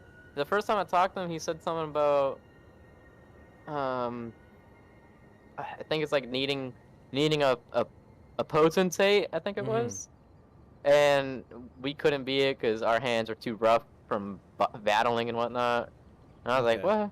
Okay. Right. And then because at the time we had just done the thing with Fia where we know that we could reload instances and see new dialogue or whatever, I tested it to see if that would happen. And it happened, so every time it worked, I was like, let me keep testing it. And eventually it just kept happening. Like, new things kept popping up, and I'm like, right, this is crazy. But what was crazier is I found that village, like, early in the game. But there was, like, nothing to do there. I was just like, I mean, if crafting was useful for us, we could get some good flowers there. Yeah, that's a good area to farm for that stuff. Nothing ever happened then. It was only after we did the thing with Alexander, I was like, what do I do with this thing? Could I go bury him at the Jar Village or something? I went back and I was like, seeing all this stuff, I was like, what is this? You weren't here before. So, yeah. Definitely crazy like that. So, we're both talking about Alexander, and I guess we can both agree, Alexander, one of the best characters in the game. How did you feel? The pot people as a whole, I feel just any one of them is just well, the ones that at least have dialogue, right? Just we don't ever get to see much of them. It's just those two, right? So yeah. It's like. But the question stands: Alexander's fate. How do you feel? How do you feel about that? For a character that is beloved. I don't know. I feel like that being an ending, it was a good ending to his fate. But like a character like him should have had I mean it might, I doubt it though, should have had multiple different endings based on like slight variations like other quests are, where maybe because we know he got cracked in the fight with Radahn, right? Yeah, yep. But what if like you don't summon him and he just doesn't get cracked because he wasn't in the fight, but he shows up afterwards and talks to you saying like, oh, you know, I didn't realize the festival actually started. I knew it was starting soon, but I missed out. And since he's trying to prove his worth, we prove his worth somewhere else that isn't gonna make him get cracked, and then it goes along a different story route where he basically actually gets stronger and doesn't end up being like killed. Maybe he becomes a summon that we can summon, you know? Like would be interesting. I honestly, stuff like that would be cool. And my take on his end is a fitting end for him being the warrior Jar. There, for at least a warrior, especially in the world of Elden Ring, a warrior wants to go down fighting, and I think it's a fitting end because we also were the ones to beat Radahn. We're also, I mean, at the time, we've already, by the time you actually get to the end of his quest line, I'm assuming we've already fought a bunch of the demigods and already have proved our worth to him that we can become Elden Lord. We have the potential of becoming Elden Lord. And what better way to die when he's already going to die than to die by the person that is going to become Elden Lord? Yeah. I mean, honestly, like you said, Alexander is a great character. I do wish he had maybe different ways for his story to kind of end. But being it that he is a warrior bound to battle, it was a fitting end for him to go. He died fighting, and I kind of wish we got more time with him, man. He was dope. Yeah. But, Especially the start of his quest. Help! I am seemingly stuck.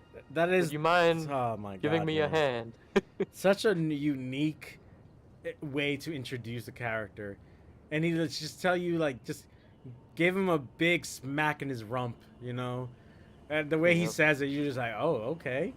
Like everyone I saw that played the game and get to that part, they're like, oh, okay, daddy. Yeah. And I will say I was afraid that using like a sword or something would kill him, but no, you can hit him with whatever apparently. Like it doesn't need to be a blunt weapon. It can be anything. It'll knock him out. Yeah. I was scared too. I was like, I don't want to get this man angry and start fighting him. Right? Yeah, yeah. Nope, you're good. You're good. Take him out the normal way. Well, with anything actually. I've been looking at this vista here, man. It's just honestly like, if you can turn this into a painting, it would look amazing. It's Yep. the draw distance in this game is superb, and it's like crazy because like I can look far, far away and be like, you can go there. Yep. That you can. And it's crazy because like, even things that look very far away, some of them, or most of them definitely are, but some of them just look like that because of the scale. Yeah. Like, the map is huge. Even if you look at it and you're like, oh, it's just a tiny little cliff. And then you actually look at the cliff, you're like, oh, That's It's that's huge. death. it may seem smaller if you're always riding torrents everywhere, but I feel, Right. at least the way, I don't know about you, because like I wasn't looking, eyeballing how you were traveling, but I wasn't really traveling all that much with Torrent. The only time I'd really travel with him is if I'm trying to get just into this new section, and then afterwards I'm like straight back to walking around because I don't want to miss anything. Yeah. No, the way I mean, the way I traversed a lot was on foot early on, especially when I said I got teleported to Kaled early on. Yep. I completely forgot I had the horse, and I just walked all the way back to Limegrave. Like I said before, like that was one of the best experience ever in a game, to be thrown into like some tough shit and you got to get your way out of there. Like you can't fight your way out because you're too weak, so you got to like sneak, run, dodge, and probably cry while getting away. But yeah, like I started using torrent a lot more. I say towards, man, I want to say towards the like middle to end. Mhm. Only because time. I just really wanted to get to a point in the game where we were ready to beat the game. So yeah, and I will say though, walking on foot, it's a different vibe when you're just on foot. It feels amazing to do in this game, even though it will take you long to just walk from point A to point B, especially in this game. It just looks beautiful to do that. Like riding on the Yeah. horse is great, but like when you're walking, it really does have like a different feel. It's just nice. It's really nice, and that's what I gotta say about this game. It's a really nice game that I was honored to be able to play alongside with you, and I appreciate it a lot because both our experience were unique and hell of a lot of fun. Yeah. And honestly, this game does bring me back to the Skyrim days of like exploring and finding new dungeons and stuff like that with different enemies. I For sure, really do would say the experience of this game felt a lot like Elden Ring's Skyrim. Not in the sense that it's like the same type of game. I don't want to say that at all.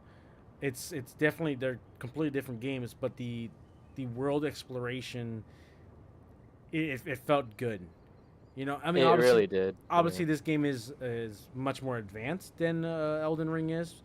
So the draw distance is great, but I do know that Skyrim did also have some really good draw distance, even though it may or may not have looked good. Sometimes like the draw distance just looked like they pasted a piece of like a picture in the background, but it worked for the time.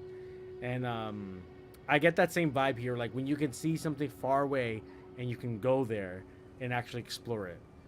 And yeah, for sure. I mean, honestly, this really does have a Skyrim-esque adventure vibe. Not saying that's like Skyrim whatsoever, like I said, but that whole thing of exploring, finding new areas, yeah, it feels like it a lot.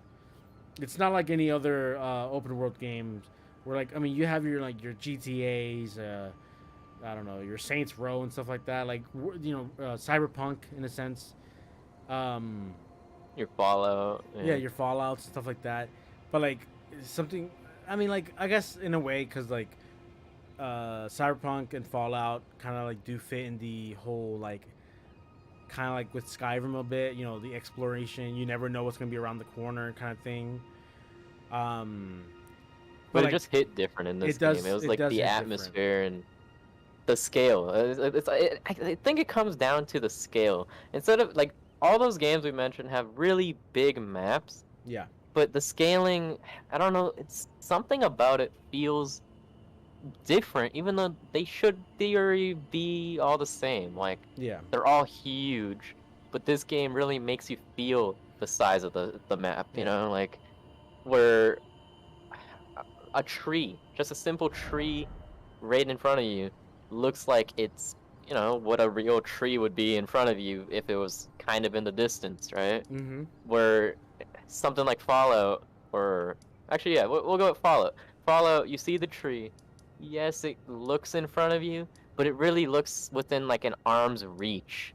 And then when you get to the tree, because of that as an example, as a baseline, when something's around the corner of it, you're gonna immediately just not be as surprised as you would if something was hiding in a tree in Elden Ring. Like, yeah, best example, the sewers in Elden Ring. Like, the imps, yeah, you see some of them, obviously, but then you start walking along the pipes, and then the ones that you see, obviously, aren't even the ones you need to worry about, because there's one that, as soon as you walk up to it, will jump up behind you. And even in the city, like, when you told me I could jump on those rooftops playing like Assassin's Creed, oh my god, yeah. I jumped down. There's only one way to jump down on that one of the first buildings. Mm-hmm. And as I jumped down, if I didn't read the message, even with reading the message, it says, be wary of behind.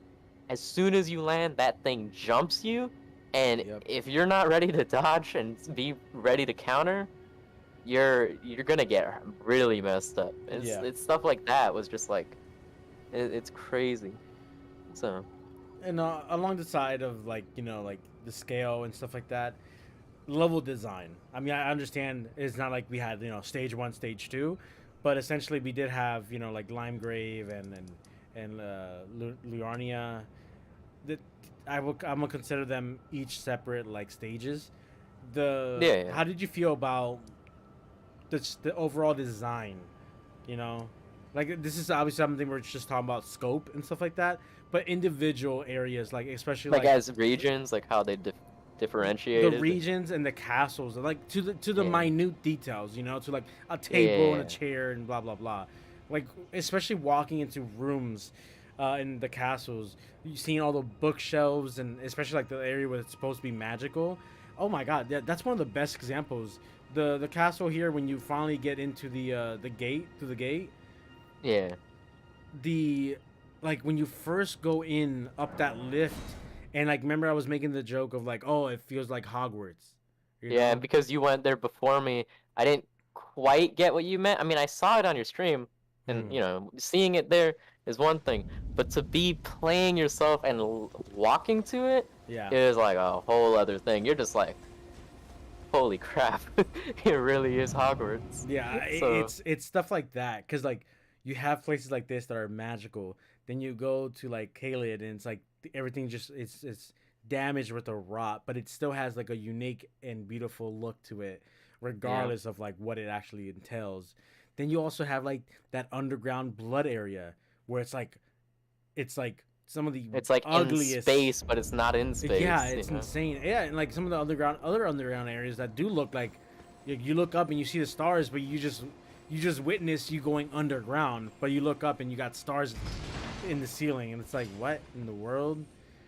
The designs in this game have been like, I feel like they've learned from software, have learned from all their games, of course, and you can see that in all their games. And this is one of the biggest examples of like them learning level design and getting better at it, because this is their first actual open world game, and I mean that in the sense of like the legit open world where you can literally skip the first boss by going around, you know, like you can do with the castle, when you can take the little side exit.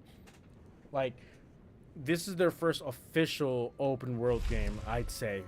And it's really like, man, like here I am at the academy, and like I'm looking up again, and I'm just like, damn, that looks good. And it's crazy because it's, yet again, it's not like they have like high res textures. Things are like the fidelity is like, you know, using like the what is it called, God rays and blah blah. Not God rays. What's the other thing they use for the shadows and stuff nowadays? Ray tracing. Ray tracing. It's not like they have ray tracing and all that stuff. Like, it's just, this is like they put it together and it looks perfect. Like, it looks like they literally drew it on a piece of paper and then said, this is what we want, and then the artist literally made just that, because it's so well done. And the thing about this game is, like, it looks so beautiful, but then you take a couple of steps forward and then you get murdered. Especially like in a place like the Altus Plateau, like place. Yeah. Like, I think I don't remember exactly where. Let me look real quick. I think it was in the very first section of it, actually. If you start exploring and exploring, you'll hear all these dudes coughing in the back, and you're like, oh, what the hell is that? But like, because it's so beautiful, you want to explore. You feel safe because it's so nice, and then you go in there, it's like scary as hell. You got these worm-faced people trying to eat you and like teabag you. Yep. and then you know, you think you dealt with them all, and then you get to the Erdtree, the minor Erdtree, thinking you're gonna fight a Erdtree avatar, because that's what it's been the entire game. And then they throw a curveball on you, and they're like, oh, you know those creepy things you were terrified of?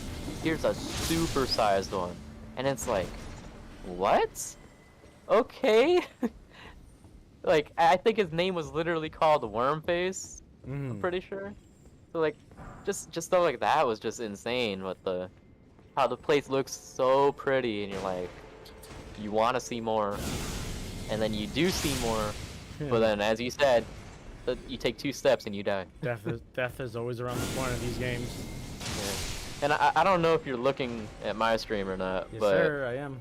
like, I remember the first time I took this portal and I saw this giant tornado with like all these dragons and everything, and I was just like freaking out. I was just like in awe. I was telling you, I don't want to be here, but I want to explore.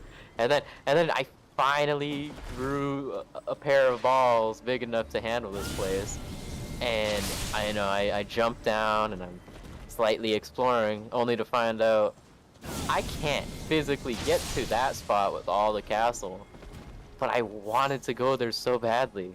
And then, you know, we kind of put it in the back of our mind, and then hours later we finally get here, and the first thing we're greeted with is a freaking dragon like the ones flying around landing, and then you could either run past it or you can deal with it. And it was like, holy shit. I knew why I was terrified of this place, you know? Like, and then even that big tornado, the main tornado you see, you may not think it, but there's still stuff to do with that because it's in the city. It's not part of the background, and it's not small like the rest. It's huge. And then we go in fighting a literal god dragon from, I guess, the past. Like, we time traveled. Yeah, that's what it looks like. Right. But and the crazy thing on that boss is, I don't think that boss was at full power, even though we time traveled and fought it. We probably time traveled just before it was like about to die on its own, basically, because it honestly looked like it should have had 3 heads.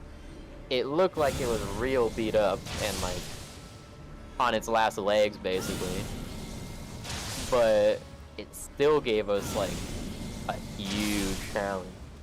I mean, hell, I know you didn't have this happen, but for me, I know I beat him real quick in comparison, but like, I ended up trading, and it was such a tight trade that because the way you enter the fight, the game was like, nah man, you won the fight but lost the war because now you can't see that amazing arena without worrying about death. Yeah. You want to see that amazing arena? You gotta go beat him without dying, and then you can go in and walk around, which is like, and you gotta do a new game crazy. plus, apparently. Yeah, right? A new game plus where he's even tougher.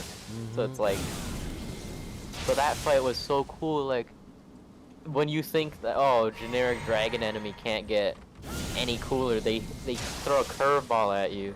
The man starts teleporting, spawning in out of nowhere, and as he spawns, there's no delay, he's already attacking you. And then as soon as he misses the attack, he teleports again before you can follow up, and does that like 5-6 times. Like, you think, oh, let me keep close to him, he nukes the area. You know, it's like, oh, let me stay away. He's got a whole bunch of ranged attacks. Like, it was such a thought out fight that if I didn't know better, I could have beat that guy or got stuck there, never beat him, never progress, and think that's the final boss. Like, right. That's like, actually, leading on to that topic, I'm gonna ask you, what are your thoughts on the final boss of the game when it comes to comparing it to other boss fights in the game, and like kind of like a rating, but not really a rating? Like, do you think that final boss was the definitive, like, yeah, that is my final boss, or do you think any other boss fight would have been equally as good if it was the final boss fight of the game? And I mean, obviously, if any other one was the final one, it'd have slight differences because they're obviously built to be like feeling like the way they were. Yeah. But you know, like, let's say Praetor Rykard, like, if he was slightly changed to feel more as a final boss, for like, would he be your final boss? Like, stuff like that. Like, what's your rating in a sense for that? For the final boss? Yeah, do you think he felt like it, or do you think another boss felt more like a final boss for you, and that you could see them changing something about him? And if they do change it, maybe what change in a way would you like for that? I felt like, I mean, to be honest, I felt like, I mean, you know, I had a tough time fighting him. I did feel like he was a proper boss, because he was actually hitting you with new things that you, I mean, especially the ring that goes around you. That's one of those things, like, what do you do here? Like, I mean, when I first saw it, I was like, oh shit, like, obviously, you know, you gotta run out of there. You can't sit in there, because something bad's gonna happen. But the thing is like, Do you have time? What do I do? Like, you try to run, if you hit that ring, boom, you get hit, and it sucks, because then if you're still in there, you're gonna get blown up. Yeah. Especially for your first time, yeah, that's gonna be tough. But I will say, like, rating wise, I felt like I mean, honestly, he did feel like a proper boss. final boss. The first phase was kind of a pushover. Yes, I died a couple times to it, but that was more on my end. Not really not really that he was too difficult. A lot of his moves were choreographed, and you knew like, okay, he's gonna do this one, he's gonna do that one. There's only a couple times that I got caught off guard, and that's because I thought he was gonna attack my summon because he's looking right at my summon. Mhm. But then when he goes attack, he just does a whoop. Nope, it's gonna be for you. But yeah, fighting the final boss was one of the ones that I will say, especially the second phase, definitely felt like a proper final boss. Especially the scope of the arena, because it's like almost felt infinite. I don't know if there was edges, because I never hit an edge, Right? Yeah. but it felt like a huge arena. It felt like you were fighting some godly dragon. That, I mean, like, I will say design wise, I did prefer the the two-headed dragon over the last one, but in scope and stuff like that, yeah, it felt. I mean, it felt really good. Now, I won't say that he definitely wasn't the hardest boss. I will say for me, Melania was for me the hardest boss, because that was one of the ones that, man, did it take a long time for me to click on what to do early on. That was your fire giant. That was 100%, yeah, my fire giant. I didn't. The thing is, I for some reason when it's bigger enemies, for me it's a little easier. Obviously, I died a couple times, a bunch of times to the fire giant, but the problem with the fire giant is that he was actually so big that you weren't. Sometimes you didn't know what move he was actually winding up next because you couldn't see his hands. Top screen, yeah. Yeah, so I literally, I started learning his feet pattern, because his feet can tell you a lot of what move he's gonna do next. Yeah. But that was also hard because that took a while of just understanding. I mean, a lot of the enemies, even just the simple enemies, are like that. I think some of the hardest enemies to beat up is like the dogs, and not just like one dog or even the rats, not just one, but when they come at you at a pack, because I believe, and I want to say I believe they have the fastest like attacks, since all it really is just chomp chomp chomp, right? Yeah, I heard on the dog thing, I heard that the stray dogs on Twitter, that there's a bug. I don't know if it's fixed or not, but the stray ones that can that look kind of like decayed, Yeah. they apparently like can almost insta kill you within like one combo of an attack. Mm. And I don't remember if it's because of like bleed or scarlet rot or whatever they do, but I just remember seeing something about that, the like 2 bites and you're done. Oh, I Like, mean, trust me, I've seen it, and you know me, I didn't put that much into my health stats, so. I mean, yeah, we both didn't. Like, I mean, I put health a little bit before you did, yeah, but that was at first just because it's to purely counteract the blessing, because I know I could get rid of it, but I just wanted to keep the blessing. I don't know, just trying in to case, keep right? her memory alive.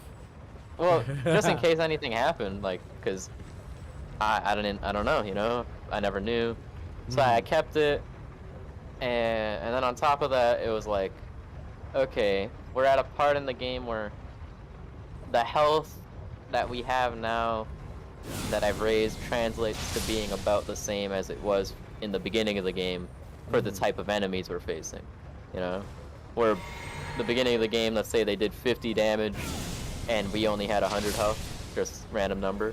Yeah. Then the part of the game we're at now, they're doing 250 damage and I have 500 health, you know, it's still just half health, but it is an increase of health, you know. Yeah. Right.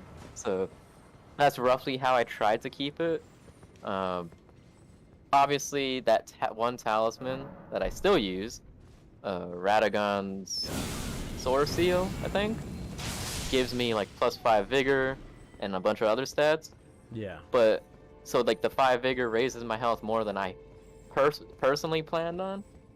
But that's another example of I don't even consider that 5 health even being there, because it also greatly increases the damage you take. So that 5 health increase is essentially just negating the damage increase. So that way, it kind of tricks you, thinking you can take more damage than you actually can, but you're not able to. You're only able to take the amount you could take before. It just is a mind game at that point, you know? Yeah. So that's where I feel like if anybody were watching and seeing both of our gameplay, the misconception could come around where it's like, oh, I'm only beating things because my health bar is like twice yours, but then mine isn't technically twice yours. It's a little bit higher, but it's not twice yours. It's like I got the 2 Baldachin blessings, the Radiant one and the basic one. Mm-hmm. I got that thing buffing my health, but it also makes me take more damage. True. So that don't even count. And then for like 90% of the game, I was using that ability to hurt myself to hurt the enemy. Yep. So it's like, yeah, I was essentially at the same amount of health as you for my entire playthrough. If I had swapped what kind of weapon I was using and like ability, then I guess the whole hurting myself part wouldn't apply, obviously, and then my health would have been a good little bit higher than yours. But because of that, I was constantly like taking damage when I shouldn't be because of me trying to do damage. So like where you'll have 9 potions left, I'm over here like I got 2 left and the boss is only half health. You know? And like that's where the difference in our playstyles came, where you would like do massive damage, but like it would go very slowly, where I could do quick massive damage, but if I'm not careful, that quick massive damage is just gonna backstab me because I'm gonna die to the slight touch of a boss, not even a full attack, just like slight hit, you know? Trust me, I died so many times by just 1 taps. And I think that's what made it, for me, even more enjoyable playing side by side like we did with Halo. Yeah. The fact that the different way we played made it where even to the very end, if there was a boss I was struggling on, you would blow through it. And if there was a boss you were struggling on, I would blow through it. Not to say we wouldn't equally struggle on those bosses, but like it would be a shorter struggle. Like where I took 2 days basically to fight the fire giant. Mm-hmm. You took 2 days to fight Melania. Yep. You know, That is a where fact. we still had the same struggles, just it hit different. You know, it was just like damn. And then and then like the final boss, that pattern stayed true to the very end, because Radagon, at the initial attempts for our fights, Radagon, you blew through him so easy. Yeah. And I was like, holy crap, I can't get close to him. And He was tough. then don't get me wrong. I finally got like my pattern of his, like how I'm gonna deal with him down. And then, you know, then we got to the second boss phase. I was nuking him. Like I was only dying because he would just finally do an attack, and I would learn it for that first time. It would always be a new attack, where you took a little bit to get it down, not because you didn't know what he was doing, just more of like finding the way you're gonna time dodging and everything. And that pattern, just, I love that it stayed true to the very end for us, because it's like, holy crap, 2 different play styles, and it really shows like playing a fight differently with like a different gear will determine the outcome, which is why I feel a lot of people will be like, oh, you know, magic is overpowered because you don't gotta get close, which is like, okay, that could be true, but then is it overpowered, or is it just the fact that the playstyle is just so strong against enemies? Not the magic aspect, but just a ranged aspect. Like, who's to say the person, I didn't see it, but who's to say the person beating the game with just craftable items wasn't able to do that because of the fact that he was playing range with throwing jars and stuff, you know? Yeah, exactly. Like, it comes down to kind of things like that where I'm just like, it's insane where it shows that. And that person who beat it told us we were wrong as hell in a sense, to where we thought crafting was utterly useless in this game, aside from the few items that alleviated like ailments, like Scarlet Rot buildup and stuff. And even then, we didn't even find ourselves using that stuff at all, except for the occasional Death Blight one for me, and then that was about it, because like if you really needed to deal with it, you had that spell that alleviates Scarlet Rot and Poison, which are like the two most common ailments, you know? I think it's called like Flame Cleanse Me. So it's like that one was just amazing. But then that guy comes around and is like, yeah, crafting is really good if you want it to be good, because you could beat the game with it. You know? Indeed. So that's a trooper. And it makes you wonder, it's like, when it comes to like summons, I know there's obviously those summons that are overpowered in a sense of like, if you somehow get Oleg immediately, then you basically, as long as you level him, have a permanent tank till even endgame. Yeah. And like, yeah, there's those more obvious ones, but then basic ones, which I haven't used, like the what you call it, friggin',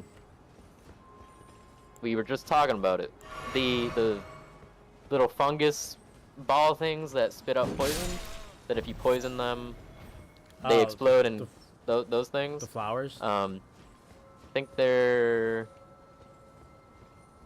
something sprouts. Not the flowers. Let me look at my notes. The land squirts, those things. Okay. Like, I know we have a summon for those that, like, I haven't used them, so, like, obviously my initial opinion is, like, they won't be that good. Yeah. But then a summon like that, because of the fact that it's a summon, it could easily be really good. For all we know, one of the main bosses, like, actually, now that I'm thinking about it, what's her name? Renala? Bayonetta's mom?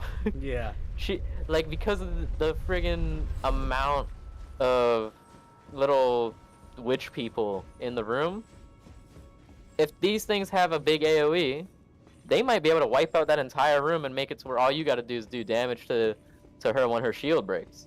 Right. You know, that's basically the first phase done if that goes the way I'm thinking.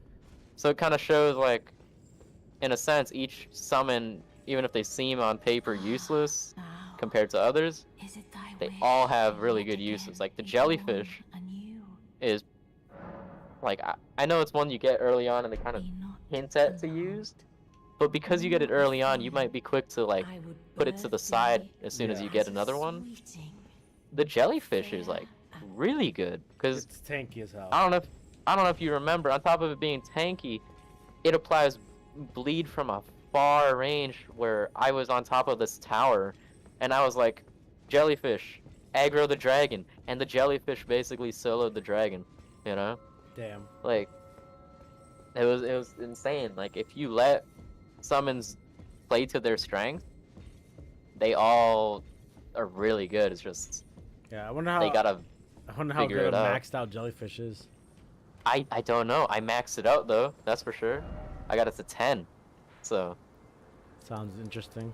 So New Game Plus, we're gonna see how good he is against Godric, the guy with the dragon arm, because that was my go-to. I used the jellyfish to take aggro. So let's see. That's definitely gonna be a test. No, I know man. somebody's beat the game with just summons, so Damn. I don't know if they just use one summon, but I think it would be cool to see, like, using a different, like, if you beat, let's say, the first boss, or not the first, but Godric, you beat Godric with the jellyfish, Yeah. you're not allowed to use it on Godric or any other boss after. So it's like, make it to where, since there's so many summons, you gotta pick and choose and be like, do I want this summon for this fight, or what? And, like, try to beat the game like that. That'd be kind of interesting. Maybe, let's say you leveled them up, maybe +9 means you have more uses of it. Not saying +9 would be like 9 uses, but that might be a cool little rule. Like, if it's higher level, you can use it on another boss, but it's gonna cost you. You gotta like level it up, kind of thing. Yeah, yeah. So, be kind of interesting. I wanted to mention about like the difficulty about the game. I think one thing that might make the game a little bit easier is the amount of graces there are. I feel like the graces make the game a little bit more lenient when you die, especially the what are the statues of Marika. Yeah. Like it allows you to, oh no, I died. I dropped a bunch of runes. Oh, there's a statue of Marika nearby. Okay, let me spawn there. Now I'm near it again. I can quickly grab him. And like I think it really helps a lot because like I even said it when I first started playing the game. I'm like, oh man, there's another one here, like another grace here, like especially when you're like going through the castle. I think the hardest parts in the game are the ones that the graces are kind of far and in between, because you're just like, oh, I gotta go. I died and there was, I didn't see no grace anywhere. Yeah. And like Like now the I gotta go castle, all the like way you back. brought up the main one. Yep. Where you found the one off the right side of the road in there. And I was like, dude, I'm like struggling to just get to the road. There's a boss in the middle of this road, and I still don't have a site of grace. Like, Yeah. I was losing my mind. I don't remember, but I feel like I beat that boss either first try or second try. I'm not sure. But luckily I did and got that site of grace.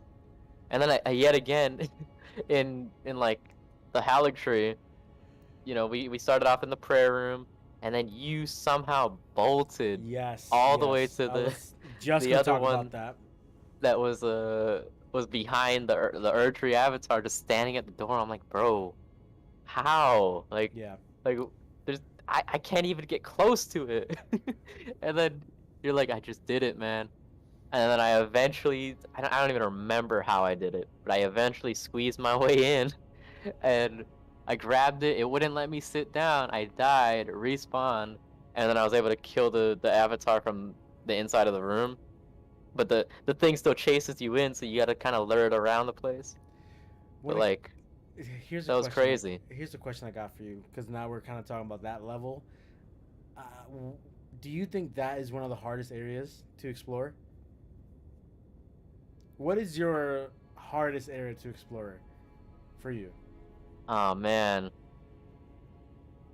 Is there any like, is it just overall hardest, or is it like any intricacies to like, let's say for our level and like whatnot? Like, are we over leveled? Like, I'm trying to. Right. I would like to just say like overall like biomes.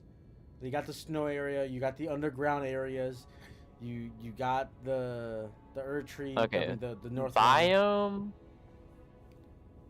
Obviously, I feel like Limegrave is supposed to be easy. Yeah.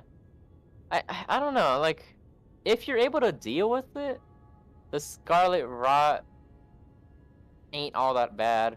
Correct. Which we were able to, but then you're limited on exploration because, like, man, I don't know. It'd be a toss-up between Caelid, biome-wise, and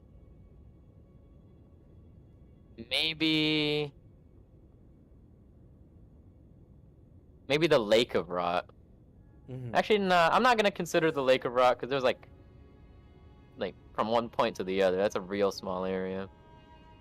So, yeah, probably the Caelid or the Haligtree, like the place we were just talking about. Yeah, I think the Haligtree is definitely the one that I guess it was kind of scary as well. Especially like the beginning where you're like gotta climb around the trees and you got enemies as well. Like, oh my seeing goodness. the ants on that tree was just like, oh god. I'm honestly surprised we didn't see like in this game any like queen ant boss fight or something like that. But especially on the Haligtree, I'm surprised there weren't more ants. Mhm. When the second I saw ants, I was like, oh god, do not want to deal with these.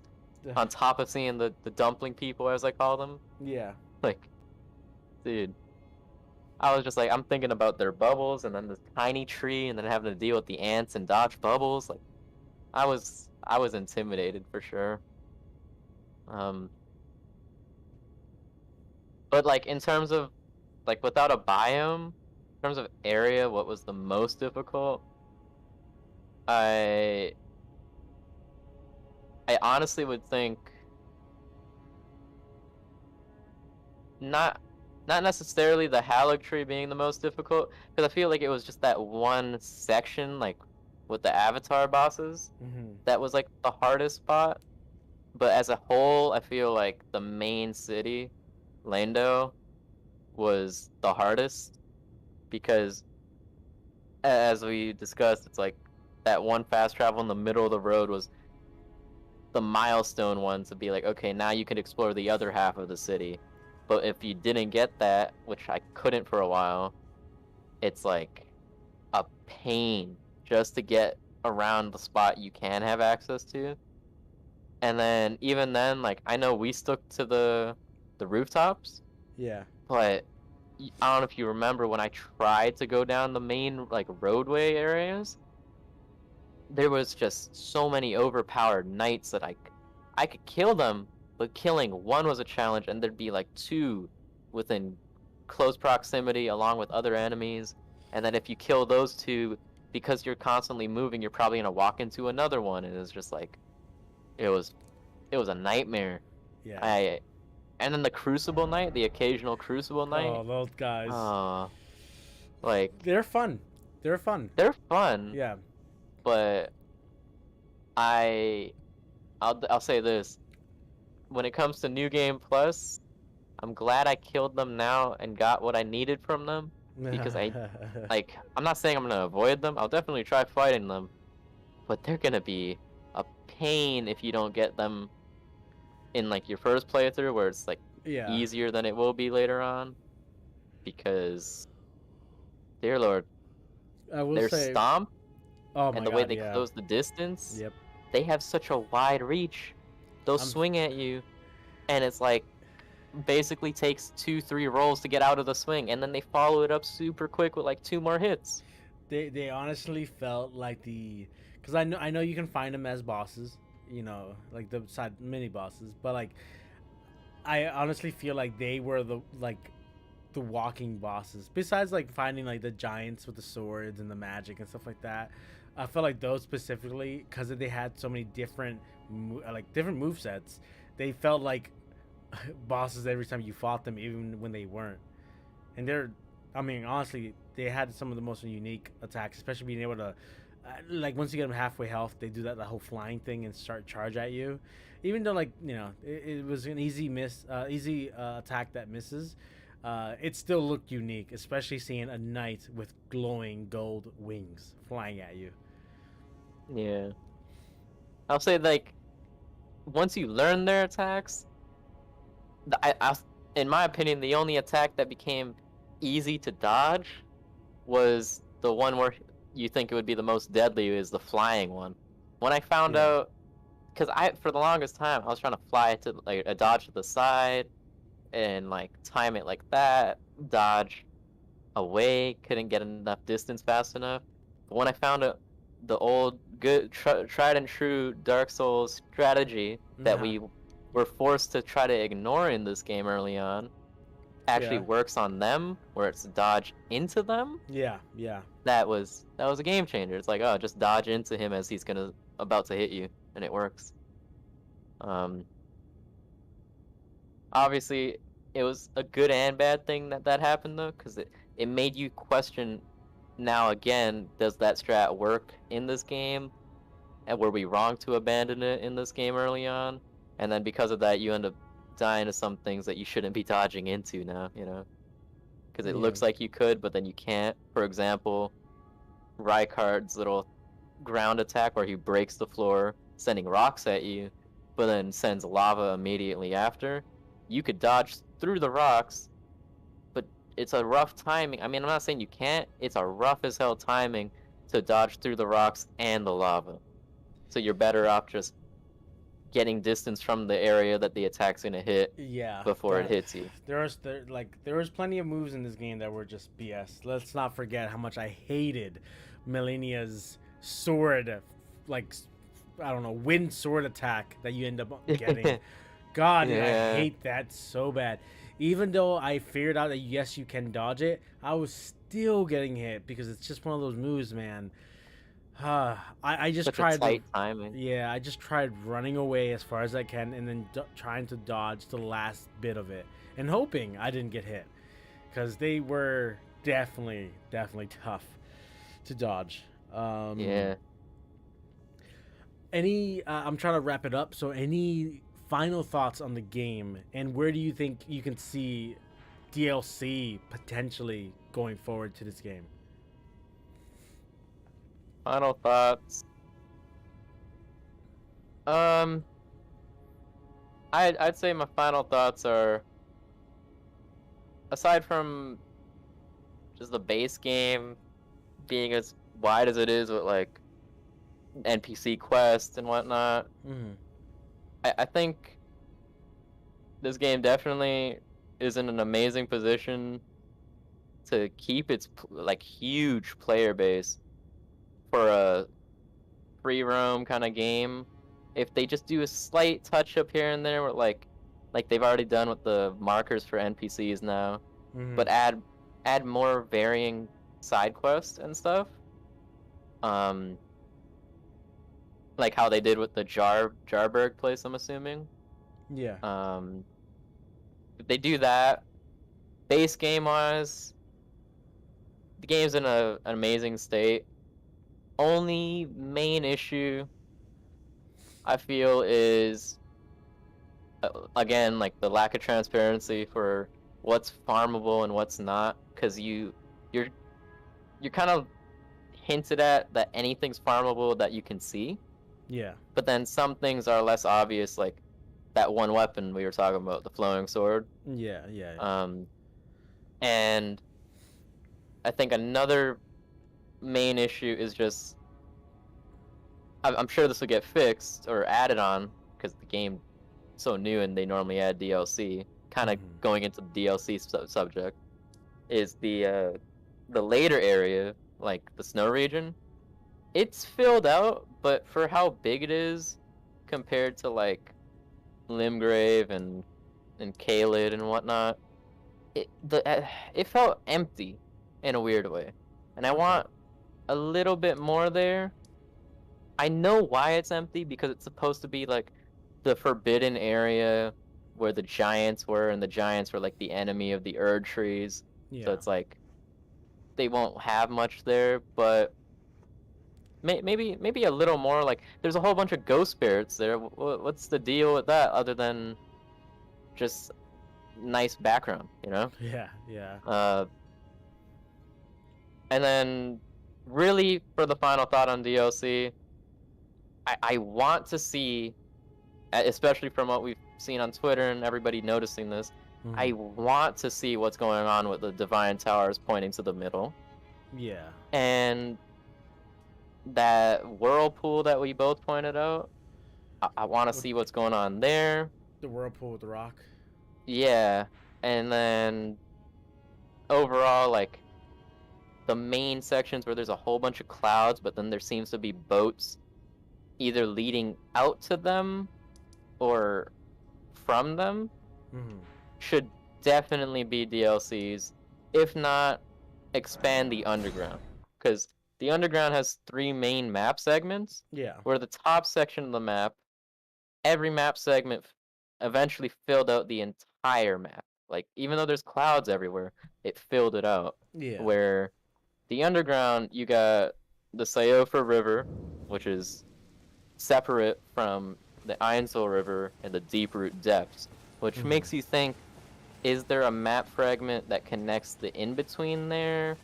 And then, again, like, the whole top right section, like, I don't know, it just seems like they could expand those spots. And Yeah, honestly, I think the underground areas were like really big. And Yeah, like they were big, but I'm saying like just for connectivity of like when you look at a map fragment, you'd think they just connect all three because that's like the underground. That would fill the entire bottom map level, you know? yeah. But when you switch levels, it looks incomplete. It looks like there's more. Like especially the Lake of Rot. Like if you see on my stream, the actual lake itself Yeah. connects into the main bottom part. But then on the top left of it here, there's like I don't know, like kind of barnacle-esque like seaside scale looking things Yeah, yeah. I that, can see that. make it seem like it's gonna be more there, but you can't even go there.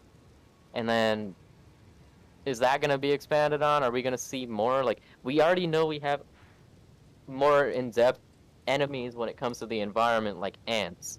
Yeah. Like that's huge. Like the fact that ants are an enemy, ants are everywhere. They create whatever the hell they want, where they want, and we know there's different ants. We got the bull, like the big head ant that tanks things. You got the flying ones, regular ones, and then we got the really fat, like food sack ones for the ants that I thought initially was a queen when we saw the first one. Mm-hmm. But you know, like where's the queen?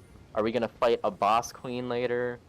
And on top of that, are we gonna see more? Like, are we gonna see more areas? Like, we got regular crabs and baby crabs. Are we gonna see like some king crab, some like different sea life enemies?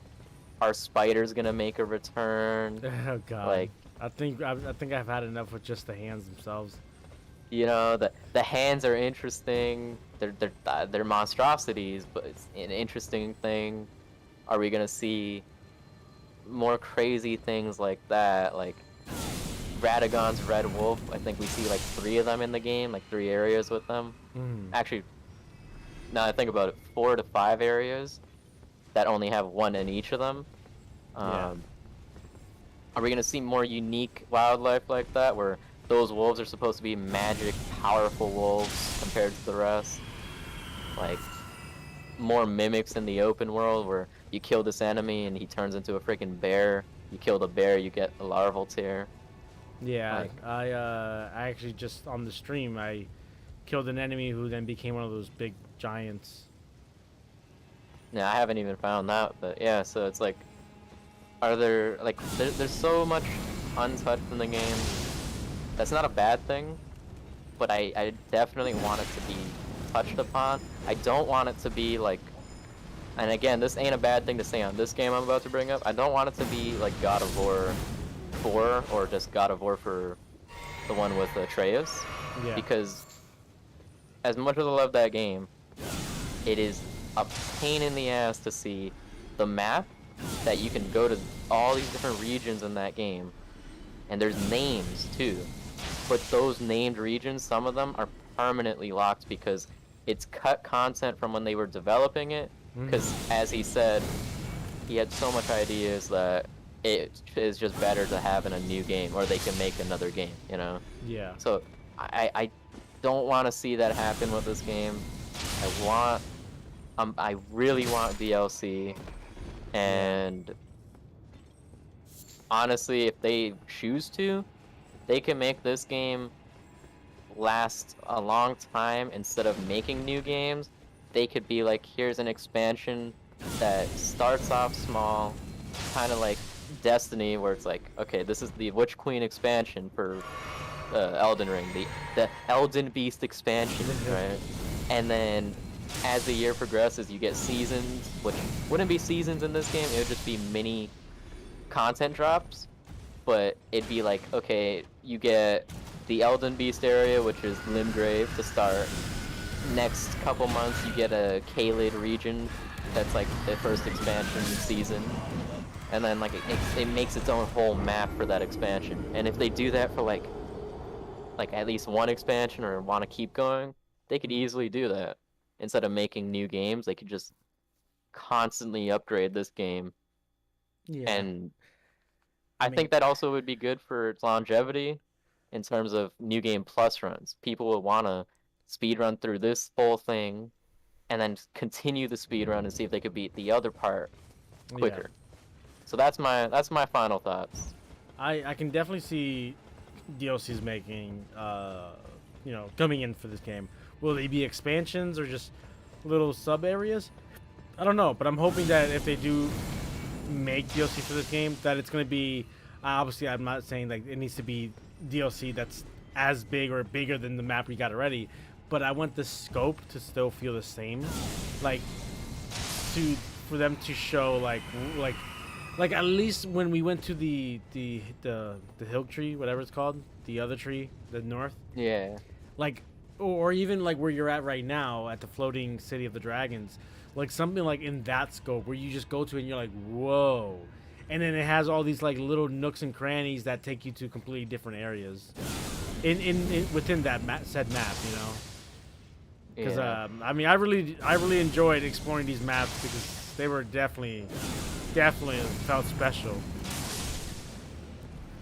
It definitely did. But for me, final thoughts. Honestly, I think the game does have, like, everyone's right who've played it and reviewed the game. This game does have that like game of the year vibe to it because it's one of those things where it not only is it just the latest game out there, but it's, well, at least the latest From Software game, but it also has being able to play the game differently compared to everyone else. Like, it just feels really good. Yeah. And in our end, for us, you know, we had that shared experience where we're playing the game together, and it made it all the better. Yeah. But I can totally see this game getting Game of the Year, for sure. Yeah, no, definitely agree. I mean, when it comes to, like, it's an odd comparison I'm gonna make, but when it comes to like scale, I feel like this game would get Game of the Year because this is the type of game I feel everybody's been wanting, which is why the New World blew up so much. Because I mean, I personally didn't really care for it. I played it because a friend really wanted us all to play, so Yeah. he just gifted it to me, and I'm like, well, since you gifted it to me, I'll play it. But Wow. if you guys aren't playing, I'm not gonna care. That sounds really familiar with what happened with Elden Ring. Well, no, because Elden Ring I was already gonna get. I Okay. know, I know. But But somehow, some way, someone gave it to you. but so we, in New World, the scale of the map was huge, and people I think really wanted a game like that, but then they were so oblivious to how like bland it was. It was a huge map, but with like nothing to do in it. You go mine a rock in different areas. I heard that with that game, what really sucked was traversing it, because like apparently you had fast travel, but you can only use it once, and then it was on cooldown. Is that true? Or did you never fast travel? It was something like that. It was like you had an energy system that the more you do things like mining and stuff, you get the energy back, but it's like you got to be careful because if you fast travel too far, it's gonna use all your energy, and then you can't fast travel until you get more, kind of thing. So Yeah. but yeah, so it's like that. That's an example of it being just people just wanted it to work because they wanted such a large scale game, and they were blind to the fact that because this was the first one we're getting, it's like in a long time. They're just like, yep, we're gonna play it. It's amazing. And I don't know about you, I haven't heard anything on New World since like the initial hype. Yeah. All that hype again was just translated into Lost Ark, which in Lost Ark's defense, it seems like a lot more of a solid game than New World. Yeah. But again, to me, it just really feels bland again. I don't know. It doesn't hit, but it could definitely hit better than New World in its own right. So it's like I wouldn't be surprised if FromSoft made a game like Lost Ark, and then that got Game of the Year too, because of the amount of people that want a game like that as well. Yeah. Just because Lost Ark's one of the only ones in the field right now. They're ignoring all the bad parts and just gonna play it, True. So that's where I think this game definitely gets Game of the Year. It's satisfying something people have been wanting, while also keeping true to the style of game that so many people loved in the past, Mm-hmm. still love, but a lot of the people that used to love it never got a chance to truly enjoy it because as much as they loved the idea of it, they felt like it was inaccessible to them. And now it's accessible to them on top of being what we want right now, which is a huge open world game. Yeah, that is true. And FromSoft really delivered here because I alright, I was interested in the game. I was excited for it. I didn't know if I was gonna pick it up, but then we were getting closer to nearing its release date, and I kept seeing ads and people getting hyped for it. So I'm like, damn it, I'm gonna have to bite the bullet, and I'm gonna get it. And I remember getting it on PC, and then I was like, oh, I kept lagging. So I was like, you know what, I'm gonna refund it. And then, I mean, from the little bit I played on PC, I was like, dude, I'm excited. I got so excited, man. So I got it on the Xbox Series S at the time. Now I got it on the S. I beat it on the X. Honestly, graphically, the game still looks great. I think the game, no matter what platform you have it on, it's still gonna feel and look the same. Because just the way they created the game, it was never about graphics. It's just about the way they put the tone and setting. But once I got it on the Xbox, I remember, like, man, I remember playing what I did, 2 hours just fighting that first tree sentinel. Yeah, you played a little bit before before you gifted it to me, which I appreciate. Yeah, because I was already planning on, I was gonna get the game, but like you, how I was like, you weren't sure if you're gonna get it right away or whatnot. Mm-hmm. I was kind of like, okay, I definitely want to try this game, but I was in no rush because on top of me not really realizing it was a FromSoft game, I didn't see much about the game, so I was like, it looks cool, but I mean, I got Destiny right now starting up, and you know, maybe I'll pick it up once I finish. But then when you gifted it to me, which was like, you know, kind of speeding up the plans of getting the game, I was like, oh, I got the game. I guess I gotta play it. I'm gonna play it, you know. I played it, and my initial plan was, okay, let me play it now, and then kind of like see how I like it, and then I'll go back to Destiny, and when I'm not doing anything in Destiny, play it occasionally. That plan went out the window because I was hooked beyond belief as soon as I started really playing it that day.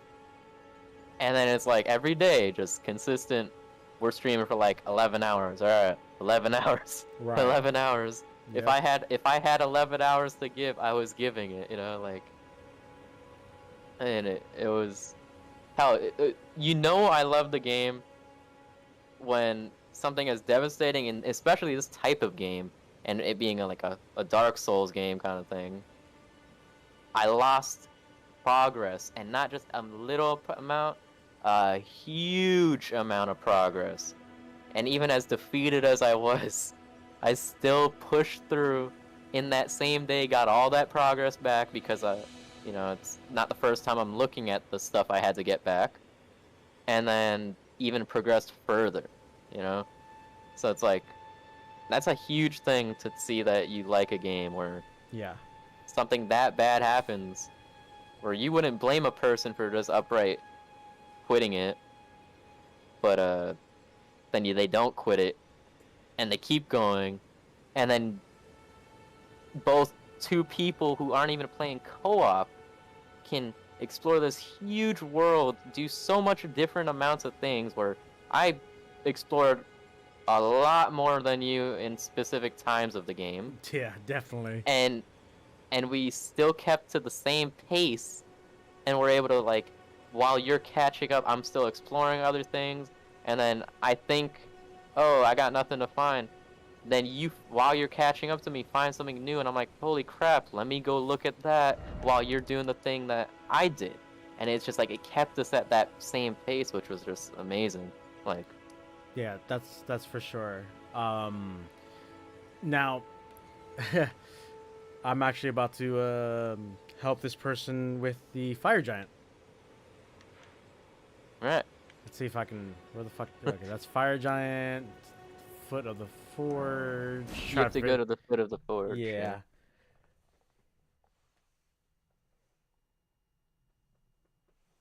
Let's see what happens with me and Salty happens with you. Your Oh, weapon just starts doing no damage. right. I'm trying to think of what the hell weapon I was using. Oh, I was using like blood damage before. I'm just gonna use my I flail. don't My know. flail was lit. But no, this game, yeah, this game is definitely really good. It's definitely a really good shared experience too, because I'm surprised that that it sold over 12 million units in such a short time, and that really shows that, because these games were kind of niche before the From Software games. Well, hell, when From Software was making their games like early on, they were definitely very niche. I remember they used to make the Armored Core games, which were definitely very popular.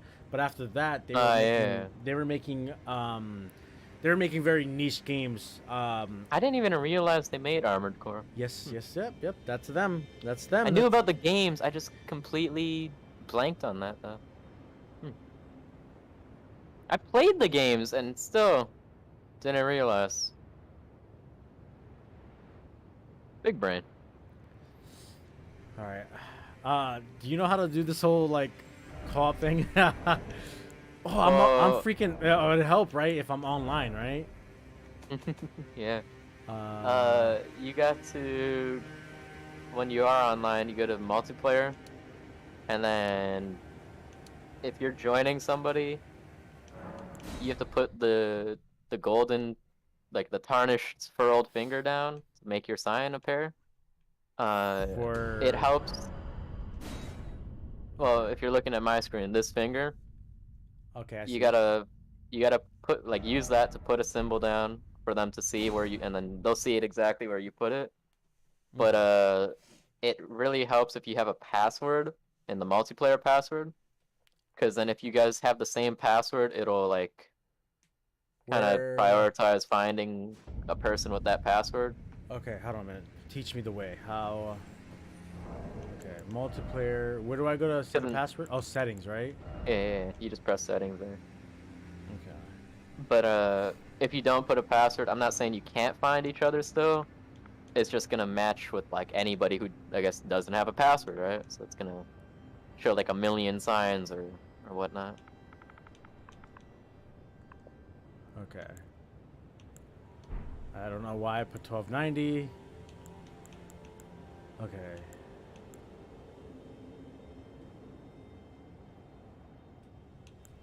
So then the person who you're helping us should put that same password. Okay, I have to use a summoning sign. Which one's the summoning sign? The small gold effigy? Yeah, well, no, the furrowed finger. Furrowed finger. Okay. Are you trying to see the person? Like, are you calling them in? 'Cause I'm assuming not, since you're gonna help them, right? I'm gonna help them, yeah. Yeah, so, yeah. If I was trying to join you... Does she have to put the same password in the same spot that I did? Yeah, the same password is the way, yeah.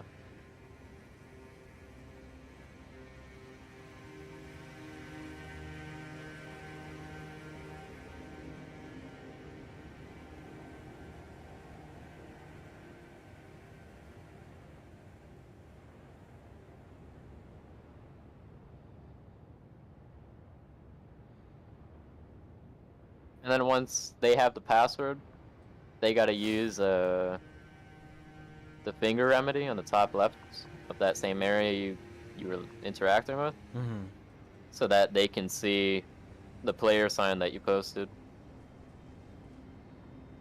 Okay, so I'd say the podcast part of our stream is done. We went for a good almost 3 hours. Speaking of the podcast part, as we were talking about game crashes, game crash.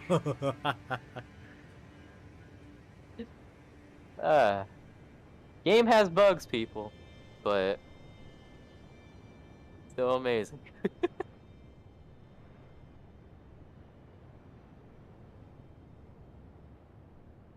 Now the good old stress of my progress still there. But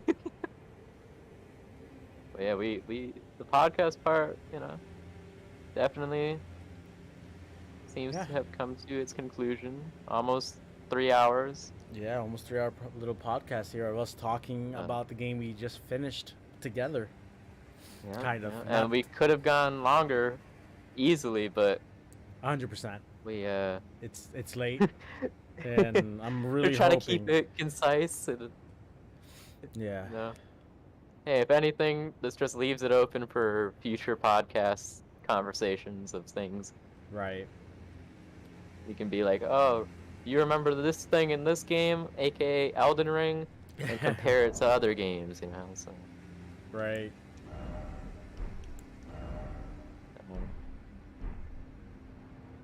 Halo Infinite co-op is gonna be a thing soon, so. Right. Now, question: Is it just gonna be 2-player co-op, or is it gonna be up to 4-player co-op? I have no clue, like, at all.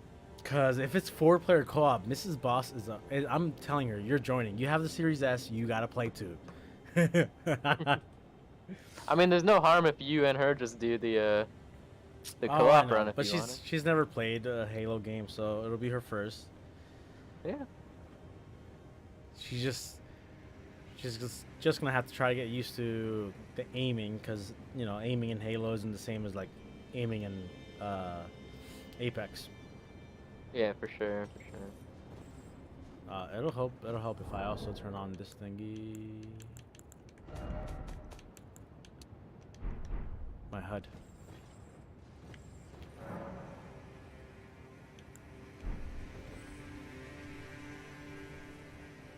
Okay, let me see.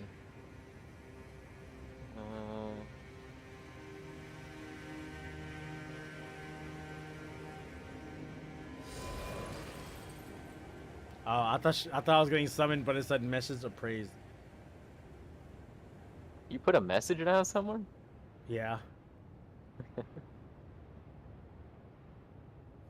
That's another thing. Like, I'm not gonna go too in detail on this, but apparently the message appraisal system is a lot. It's even more in depth than you think. It has mechanics to it, aside from just, oh, here's a message, it's appraised. It's like, if you get appraised, if you're about to die to a hit because you can't pop a potion, it heals you if you get appraised in that same instance. Yeah, I've heard of that. So it's like, it's crazy. I don't know what happens if you get like a bad review on it, but just knowing that, it's like, wow, they really thought about almost everything that you might not think about, I'm trying to think. Can she revive? I mean, summon me here? Yeah, but you have to. There should be like a little statue to examine. I don't know if you both have to interact with it, but.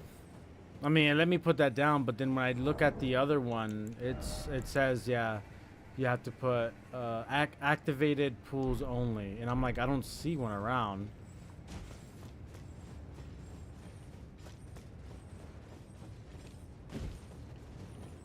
Should be nearby. I know you could summon there, cause. I mean, she got summoned. She got summoned by someone else. She said. Let me go back. Let me try to help you. Is it not on the left or right side of the entrance to the boss fight? Unless like I'm blind, I don't see it. No.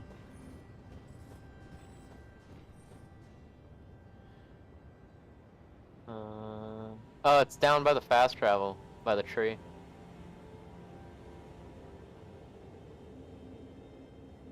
Okay, hold on a minute. I'm standing at it for you.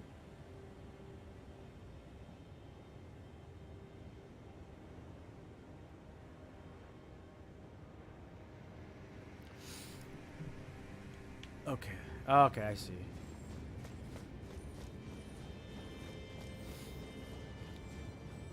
I wonder if I even have it on. Yeah. Yeah. Oh, by the way, do you want to 'Cause- know something funny? Yeah, sure. I may or may not have lost another 100k plus runes while we were doing the podcast. I don't want to talk about it. Oh my god, you just said you were standing on it. Where did?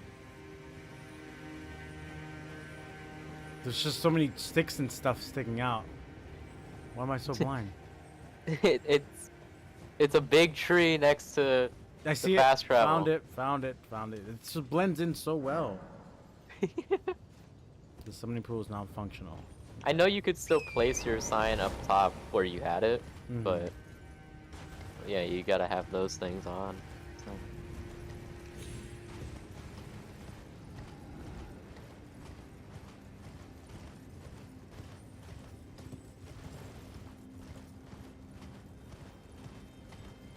It's so satisfying when you level up a stat and it goes from just like +1 into that whatever stat to like a massive jump of like 300. Yeah. Which mostly just means you could use the weapon you have equipped properly, but still satisfying.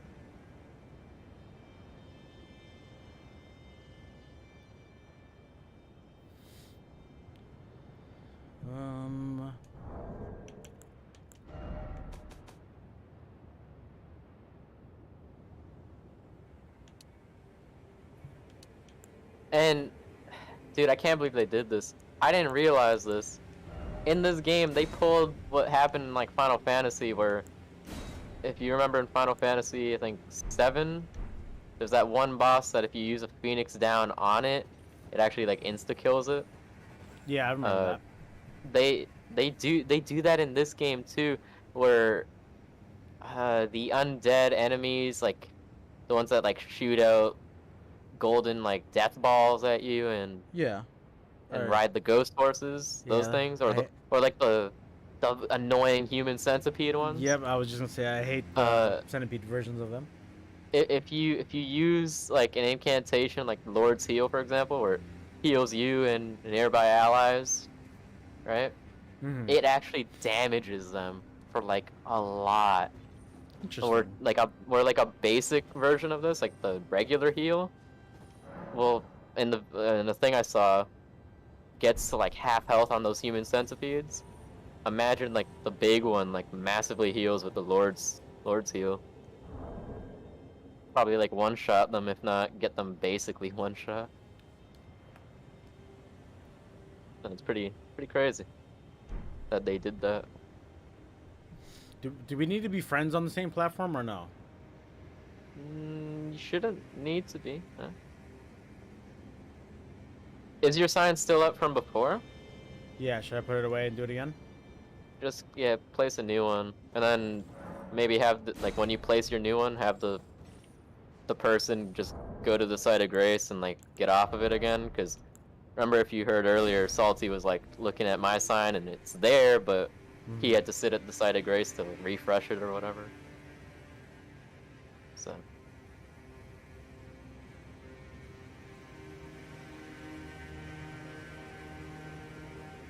yeah, this is one of those reasons why when it came to co-op, early in the game with that one boss that was in the catacomb, I think that Salty was trying to help me with. I was like, you know what, we'll give it one go, but I'm not really stressed on multiplayer in this game. And then it was annoying as hell to get him to join, and then he almost insta-died. I'm like, yeah, I'm good. I'll just brute force my way. Because it's like, it's such a task to get a co-op going. What is she supposed to do? If I put the sign down, what is she supposed to do? Use the remedy. Pearl calling finger remedy. That lets you see the gold signs. Okay. And she still has to activate that statue like you did. She did, yeah. If that's not working, then like I said, just sit at the grace and reapply it, like turn it off and on again. Have you tried turning it off and on again? All right.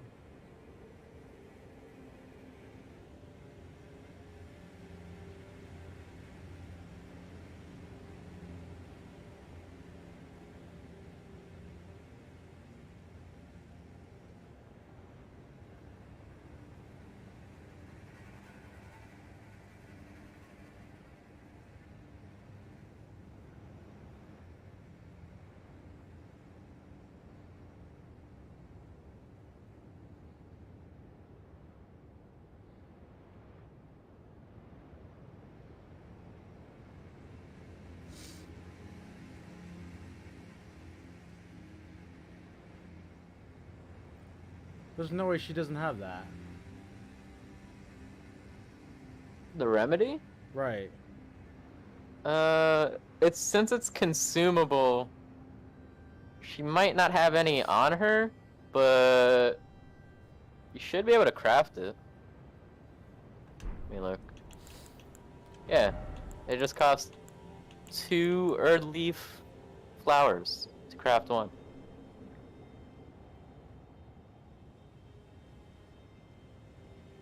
I'm looking at it so you can see. Yeah, I'm looking at it too.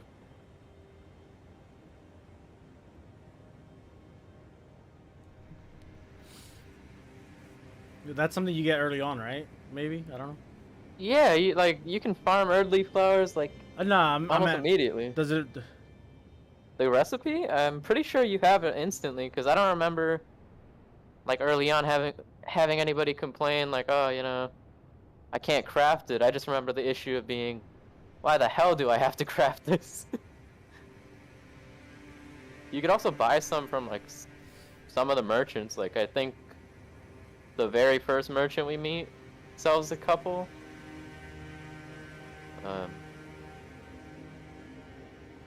I think the Twin Maiden in the round table that we buy stuff from sells a couple. Mm-hmm.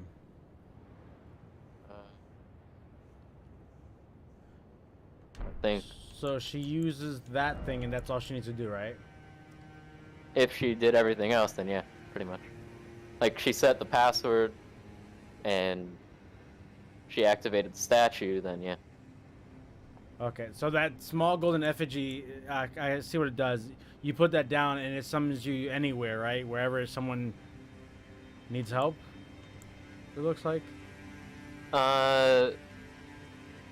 It basically makes it to where when you get summoned, like let's say you're like across the map, it basically will pull you over there, instead of like you standing here with your summon sign and like waiting for them, you can go explore. Okay. And then that's what I understand of it. I haven't used it, so could be wrong, but yeah. Okay. Cool. Nice to know. What the hell is that super skinny finger you got though? The bottom right. Attempt to invade another player's world as a Recusant. Yeah, okay. I remember now. That's PvP stuff I haven't messed with.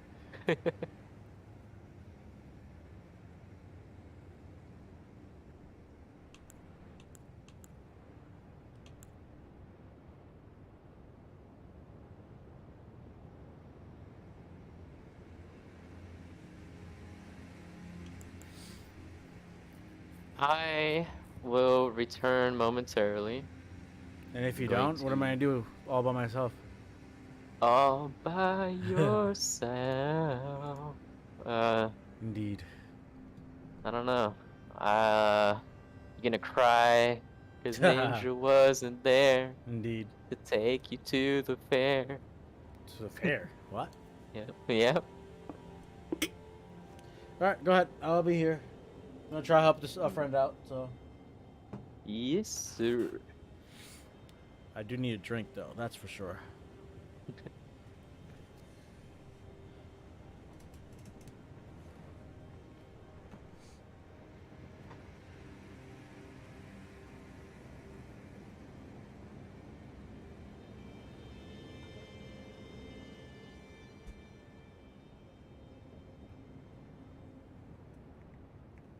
Hey, dude.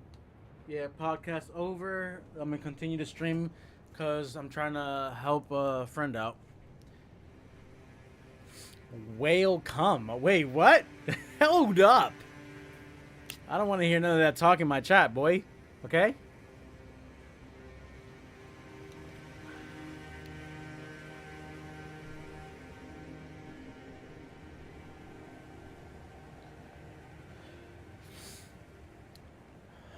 Well, I guess we can go over to you guys now since the podcast is over. Well, well. You foul tarnish. So, I was pulling on the pipe. Hey, whoa. I found actually, in order to find the optimal.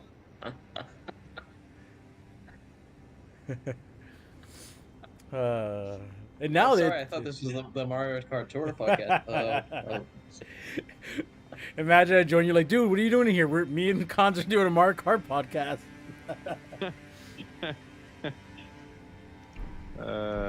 So true. You come in with like, oh, you foul tarnished. I'm like, oh. What does that have to do with Mario Kart Tour?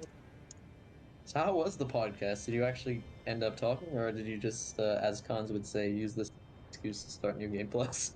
No, I haven't even started New Game Plus. No. Oh. No. We were talking, definitely. And people were listening, yes. And in the middle of all that, Will Smith just slapped Chris Rock in the face. Yeah, I saw that in my chat.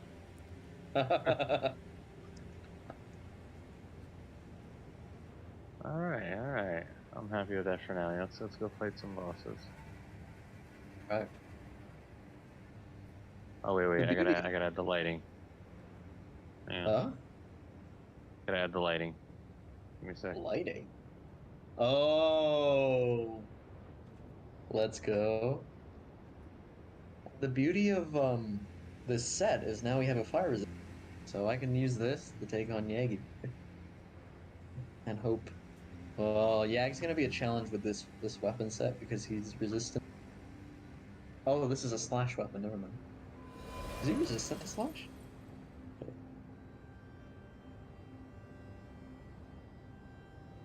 We should get a world save. Yeah, we should have a world save. Nice.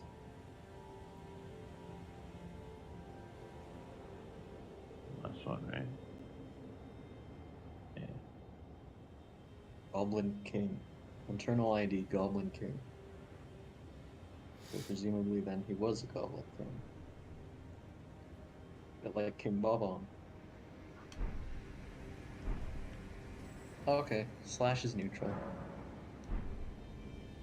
He's just very resistant to pierce and wet, resistant to fire, and immune to poison and stagger.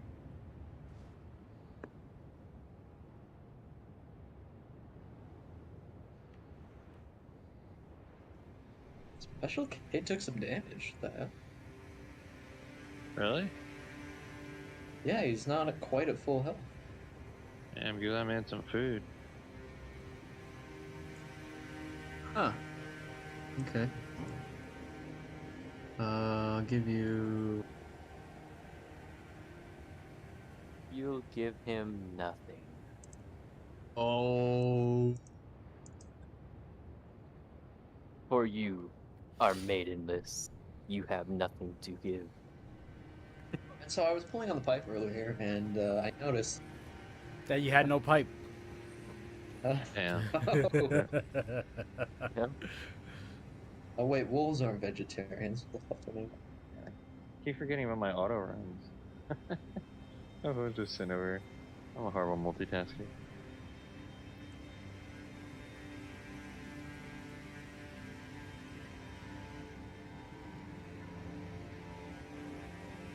Alright, Drown, I'm coming.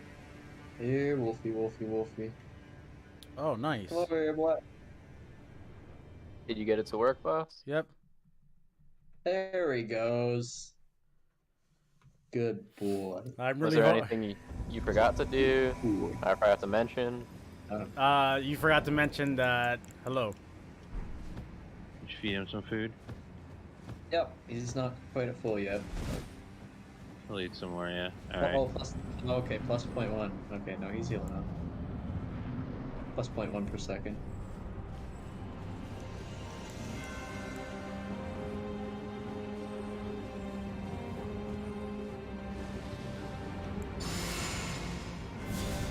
And Elden Beast.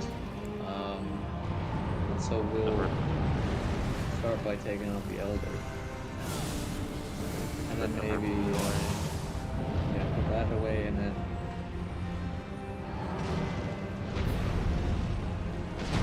maybe after that, Radagon of the Golden Order. Just take Golden Mass and then just go in order. Oh, she died from the roll. No. Alright, everything is off now, so. What do we need? Alright. Yeah, I don't have. Where all the needles go? Did I run out of needles? What's over here in food? Ah, you ran out of needles. I wonder what you. That's. Oh, I should have made food first before I, Well, you can always turn it back on. Yeah, I know. Forgot about the food aspect.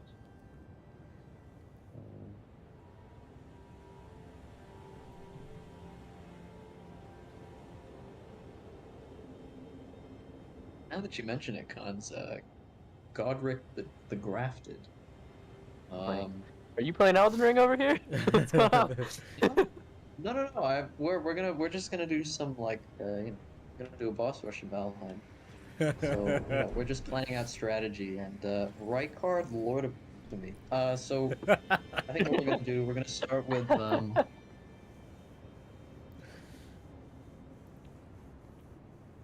what? I mean, we're just discussing strategy, you know. Yeah, I'm trying to while figure we're- out how many health pots versus mana pots I need. Oh my god. Oh my. Oh sh. Oh sh. Yeah. Yes, of course. And while we're on the subject, Renala, Queen of the Full Moon. So.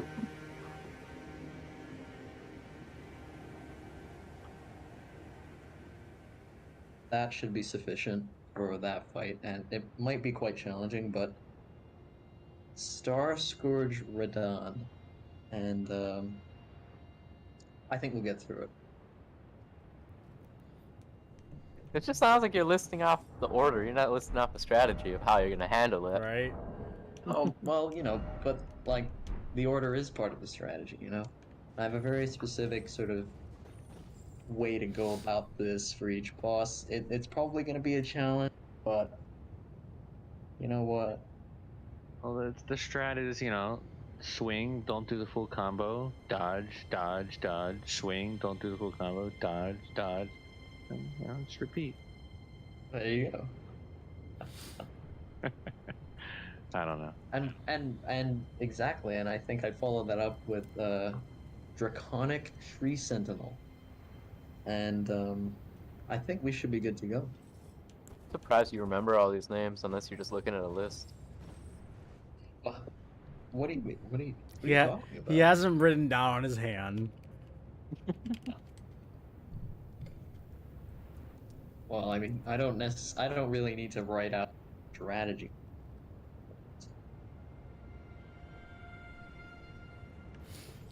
If that's But what you did. You don't need to, but you did. Is that what you're trying to say? Exactly. My god, is this wiki page really awkward just summarizing who the fuck is in the goddamn game. I have to look around for their bloody names. It's like, oh yeah, and by the way, this guy. Yeah, thanks. All Elden Ring bosses. Look at this, guys. Unlike common enemies, bosses do not respawn once defeated and can be distinguished by their health bar and pretty much fought against. Thank you. Are you lagging? Thank you so much. He's so mad that he can't handle it. Under a tab that says all Elden Ring bosses, that they would list them in order. No, instead they're just like, oh, here's a disclaimer, by the way. Put it on the top of the fucking page. Jesus.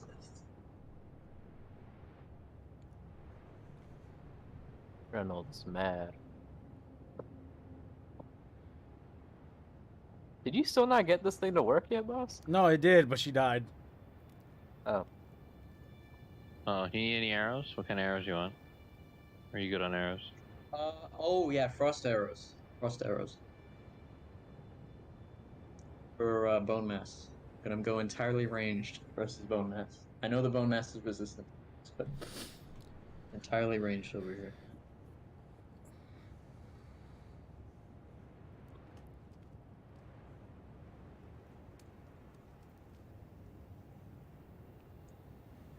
Did he just run in? Whoa! Oh my!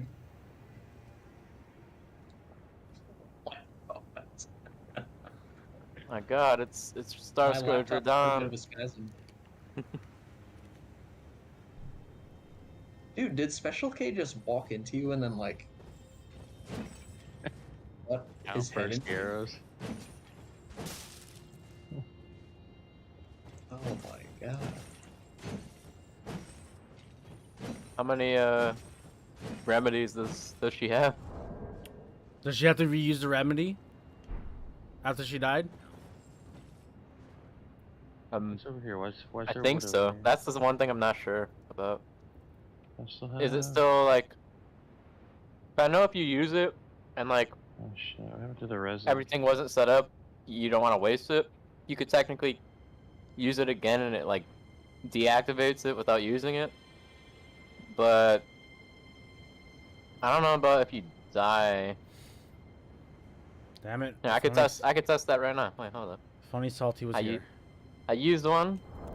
I jumped into the. Wait, my character screamed? Oh, the scream is hilarious, yeah. What the hell? Okay. It does not seem like it uses it, or it didn't use it for me because I used it. I had 46 technically, then I died, and now I got 47. Unless it's because I didn't initiate a multiplayer. I don't know. Hmm.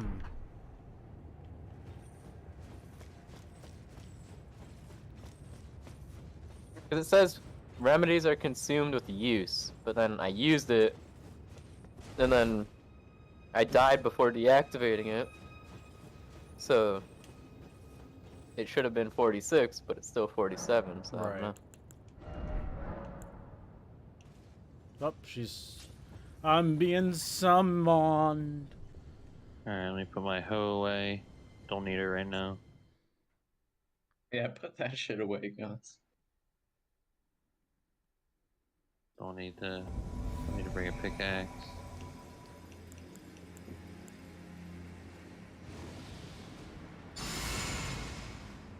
Put these sausages away. Who was cooking wolf meat over here? What the hell? What in the hell? I think that was Vic. It was probably Probably. Reynolds. Just trying to blame it on Dick. Well, if you must know, Not Ninja, Commander O'Neill. Wait, that's a name. Oh, you can't talk about that. No. Boss knows.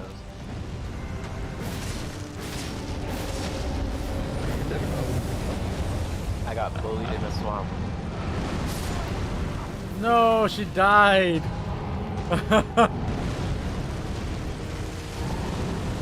Right. How's your damage looking though? It's alright. It's not the best, but it's better than It's not like Dremels. what you would think though, right?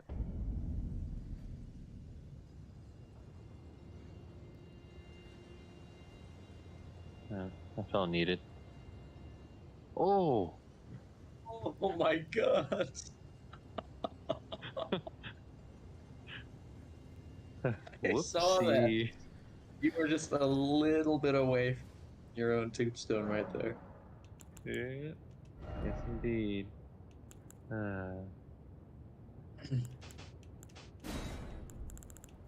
Alright, let's turn.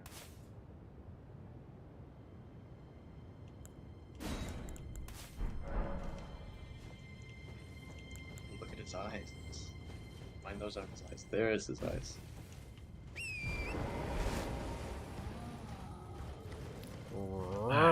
Here. Oh,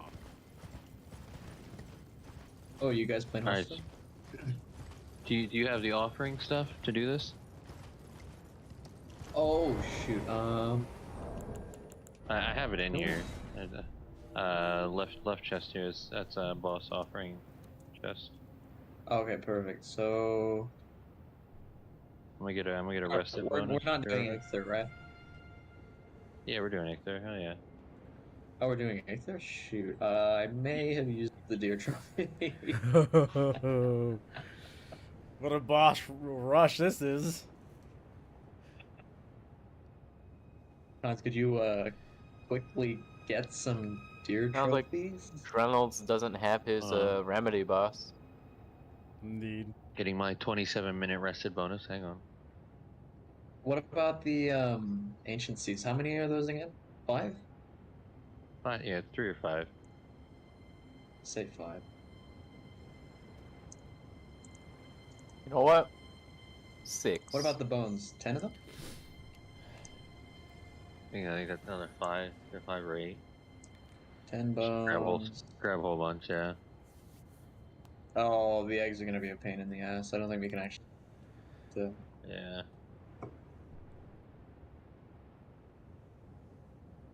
And then But if we finally, already got a portal to where motor is, like we just put a chest there and. Oh no. Yeah, well you'll have to cheese it. yeah, it's a bit awkward. I'll have to choose it over. We don't actually have Actually- the requisite totems. Can you We need 5 of them, get right? some more cons? Yeah. I'm sure we You're have asking a some lot of totems cons there, somewhere. Jonas. Saying. Yeah, because we absolutely have some. Right? I'm sure they're in a chest somewhere. I think that's yeah. Right?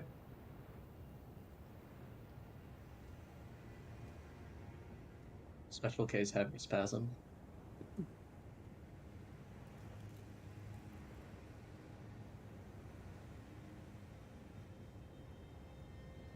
Special K can't decide if he wants to pull the card or not. Oh, go big or go home, I guess. Oh, sure, yeah, 2 for good measure. There was 1 in the chest.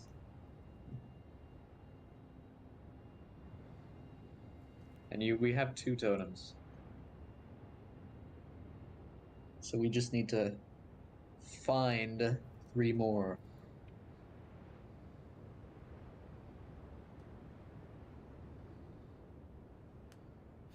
Boss is in deep thought. Oh Well, my god. I'm strategizing. What the fuck is that? I'm about to grab the sword that you're using. Which one? What you have in your hands right now, sir? This? I don't think this would work on that, man. Oh well. I thought you were gonna say like my katana. Your Kitana. Oh no. It seems you've made some rather permanent items over here. Oh, son of a. Oh, I died. I died. Oh no. Is your strategy just to throw when you're supposed to be helping? Like how I was.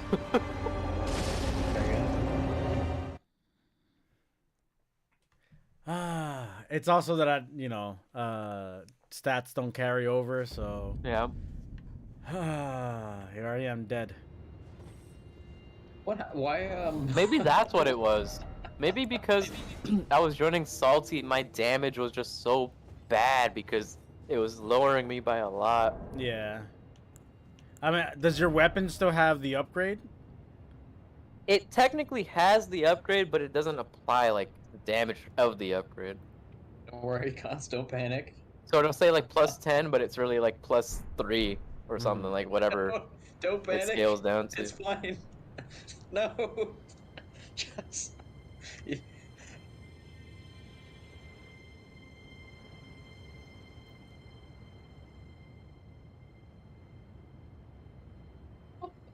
Oh.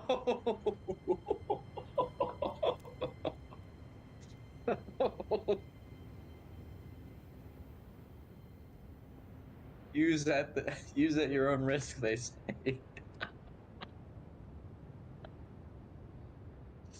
Uh, that's it. They are a permanent part of the world. Reynolds is the next Santa Claus, confirmed. Can't they be deleted? Can't you just like? No, cuz. That's not how this works. Wouldn't it be a lot easier for you to strategize if you just call the person? This is a person that I don't actually know personally, so yeah. Yeah. Who's this? No. That huggable hipster person that follows me on Twitter. Oh, She needed help with the fire giant, and I was like, oh, I mean, she's. I wish this guy was a dragon. It'd be so much easier.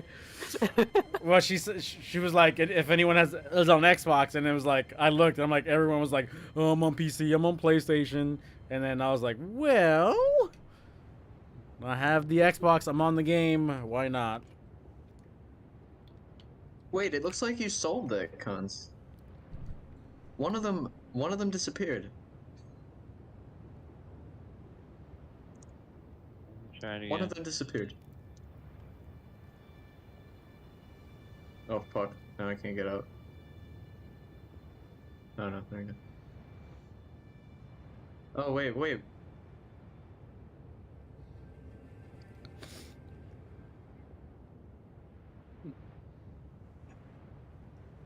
You're There, playing like, nothing Scarlet happened. Rot to the giant though, right?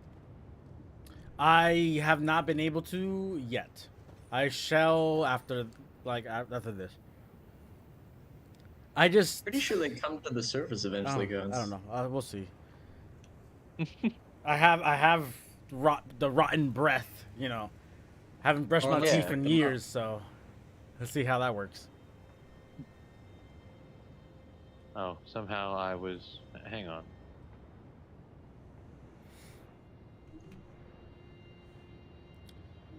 Didn't realize I was talking mute all the time, but they're gone. They're gone. Muted cons. Wait, what happened? Classic.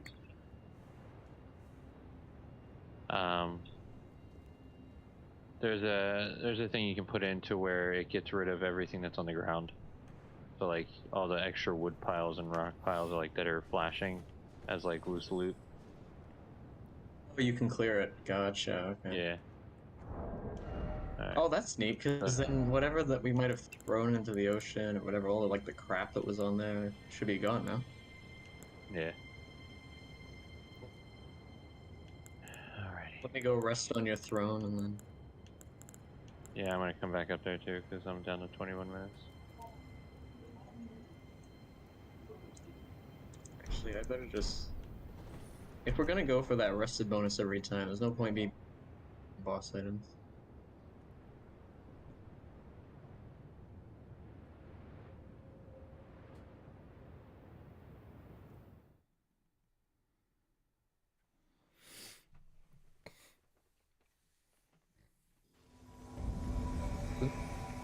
Oh my. Guess probably eat now, right? Good idea. These foods last for a while. 30 minutes, 30 minutes.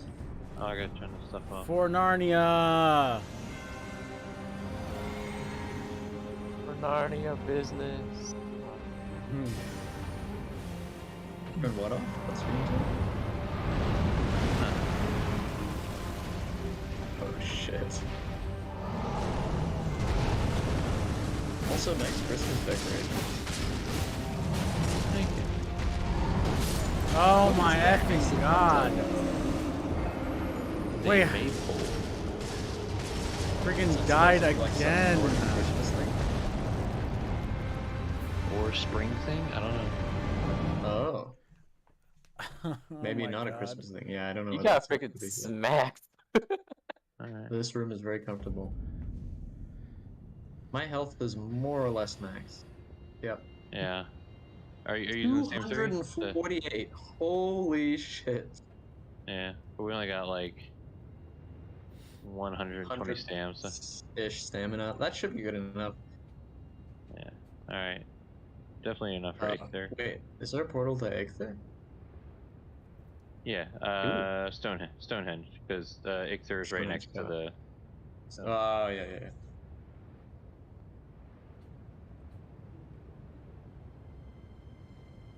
If you like strike at the right time, right as he's about to spawn, it will count as a backstab, and you pretty much just one-shot him. So Wait, what? yeah, I want to see if I can pull that off. If it only takes 3 trophies, we get 3 tries out of it. Or well, however many. Anyway, let's. So we gotta hide from him. Is that what you're saying? No, you don't have to hide from him. You just Oh, it's only 2. Good God. Wherever he's gonna spawn, where is he? Oh, right there. So what do you hit him with? Oh shit. Oh, that didn't do as much damage as I expected, but I think that's because I was hitting him with a blunt weapon earlier that's more powerful than his claws. Hooray! That's Aether has been slain, boys. Trophy numero uno. So what counted as a backstab? Just hitting him right as he spawned? Hitting him right as he spawned. Yeah. Okay. Alright, let's do it again. Yeah, you wanna do it again? Yeah. If you have like a bigger weapon, oh, you're using. Using the rippers. I don't think they. Yeah, they didn't do as much damage as I thought they did. All right. Now this is gonna be a proper last one. Poor guy. Exactly. He doesn't even Yeah. get to land it. Ooh. Alright, If you want hard antlers, though. I'm good.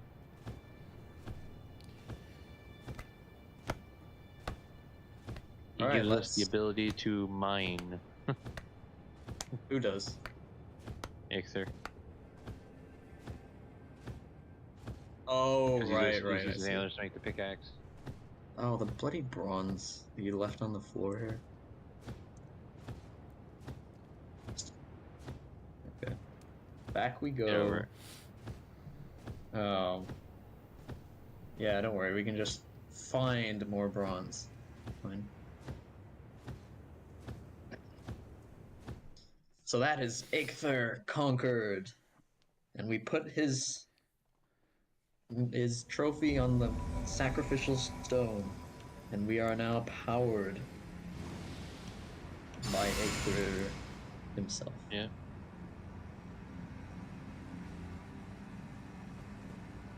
Should actually go grab his buff. Where the fuck did you go? I'm at Elder. Waiting on you. You're an Elder? It was never even Yeah. marked on the map for me. The fuck?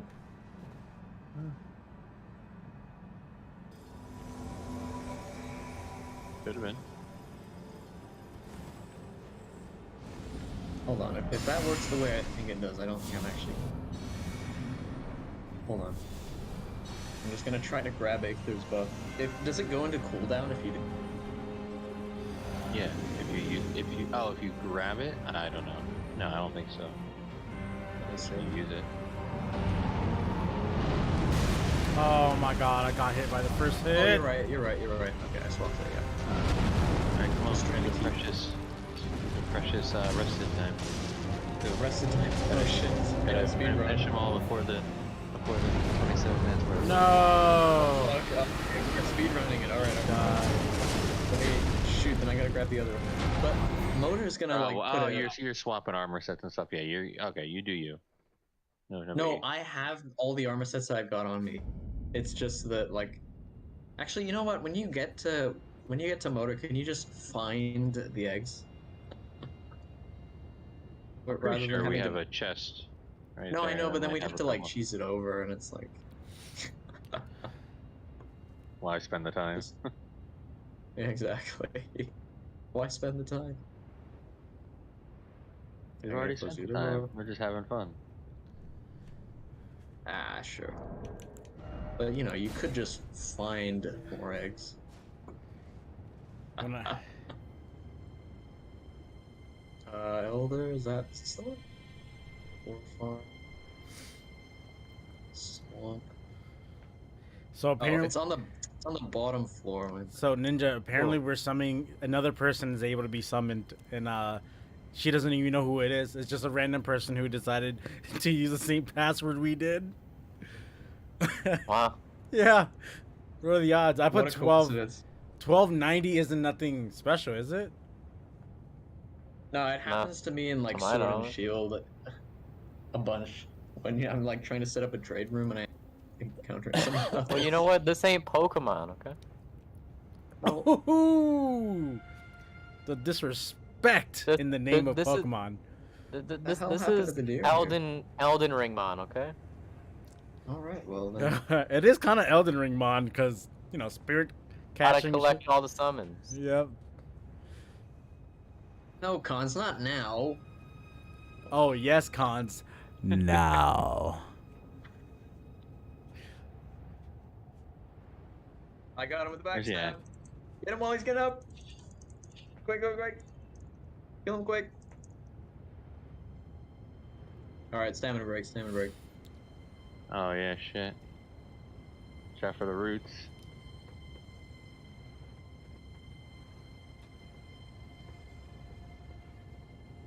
Oh, We're I gonna- blocked it. We're gonna Blocked hit it. this giant from every side. You remember how much this guy's actually hurt? Kind of terrified to be in his vicinity at the moment. Alright. I don't know how much I'm gonna get hit for.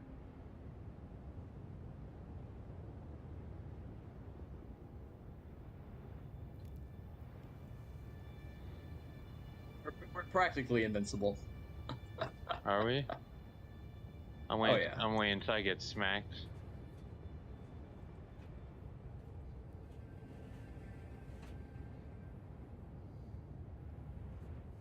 Oh, see ya later, boy. I love these flesh rippers, dude. They're pretty cool. Oh, the core of his body is a rock.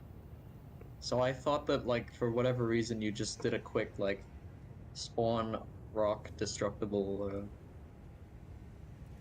Oh yeah, we don't really need this shit. Just throw it over there. Yeah. Throw the other dragon egg over there too. Oh, you already What? did. I see it over I there. did, see I did, it. Somebody's gonna come here and be like, what in the hell is all this shit over here? Okay, I have to mark this portal, dude, because I cannot put the light with me. It's still not even marked on my map, which is weird. You need to hit that cartographer table. Yes. You need to hit that, explore map. Explore map in the cartography table. Yeah, no thank you. The map really looks beautiful when it's all revealed.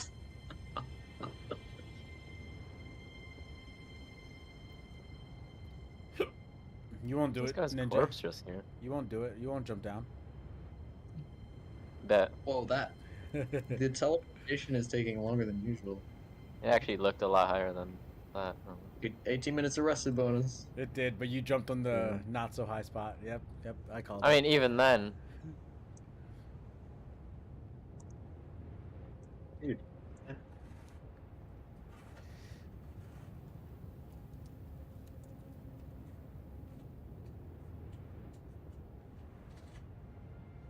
Oh shit! That's a freaking bear. Oh. Imagine a leviathan spawning sh- while we're trying to fight him. That would be pretty sick.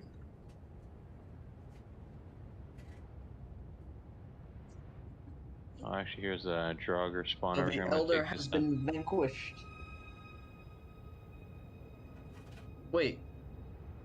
I guess if we're trying to speedrun it, we can't really do it in between. Do what? Place the trophies on the thing in between.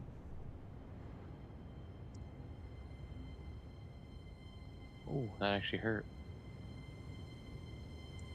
But I'm gonna take this battle from long range here.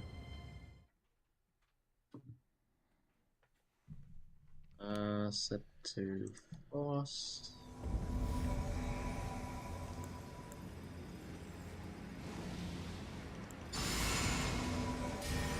Oh shit, you already summoned him? Damn. Here it comes. Oh, sorry. Dude, that missed?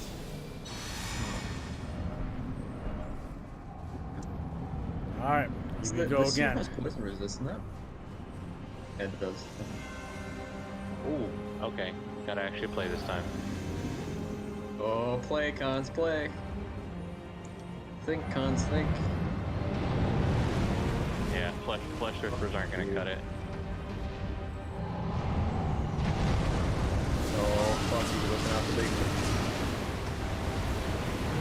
Supporting from the side here. Don't you worry. Back. Why don't I give you a little support? That's why I'm worried. Arguably one of the most useful powers.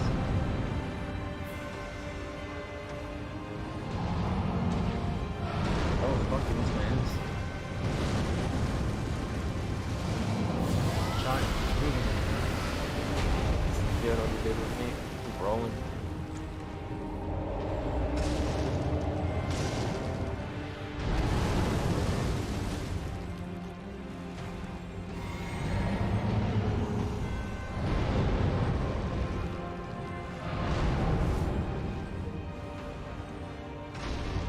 Nice. Well, that actually one-shots him. I'm surprised. Yeah.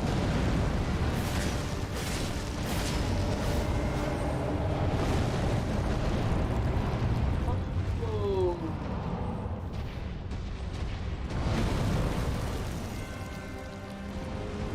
Fuck. I keep forgetting how long this battle takes without frosting. Yeah. Oh, I mean, I'm shit. still using my porcupine. Why is he rolling? Stop rolling. Decent because of the one weakness with dude, is he actually fucking trying to go around? Yeah.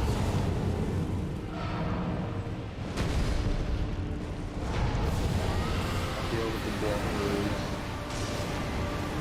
If I can aim. Now you just vomited all over me. Ow! Bang the shit out of me. Whew. Been- Our blob stuck in midair. Oh shit, you know. Oh man, that's the challenge. Low stand builds. Yeah. Can't shoot for that one.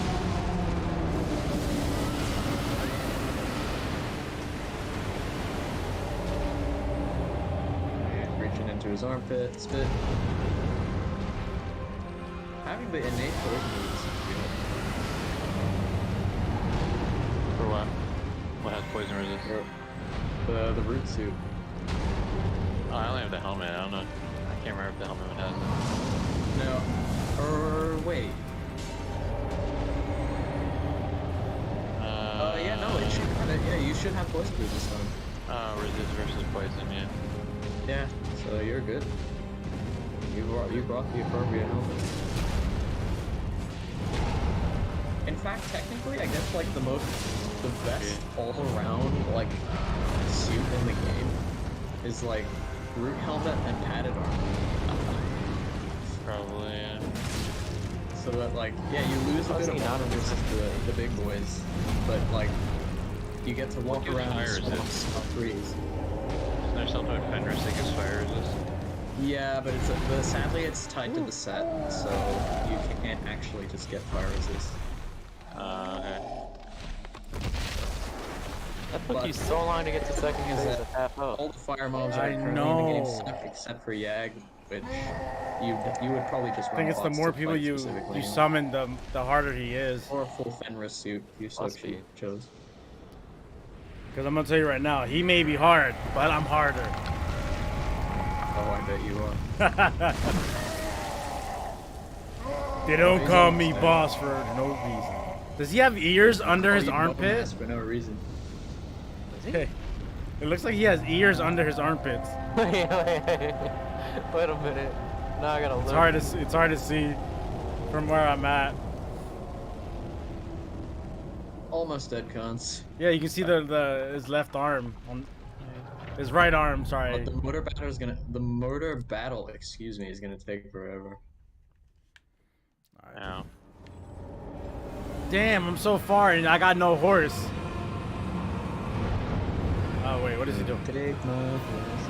He's doing that thing. I cometh. Fireworks go. I'm standing just outside the cloud. Oh fuck, dude, I can't see shit. I see him. I gotta get the final blow. I can't. Almost.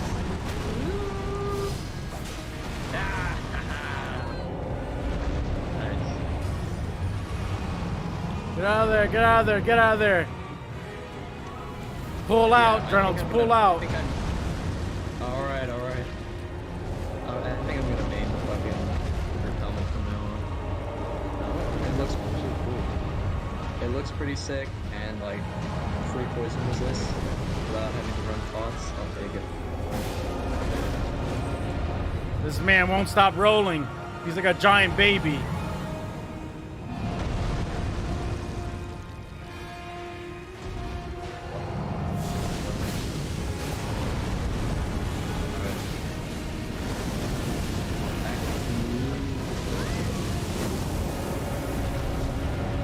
He's almost dead. Mass has been He's almost dead.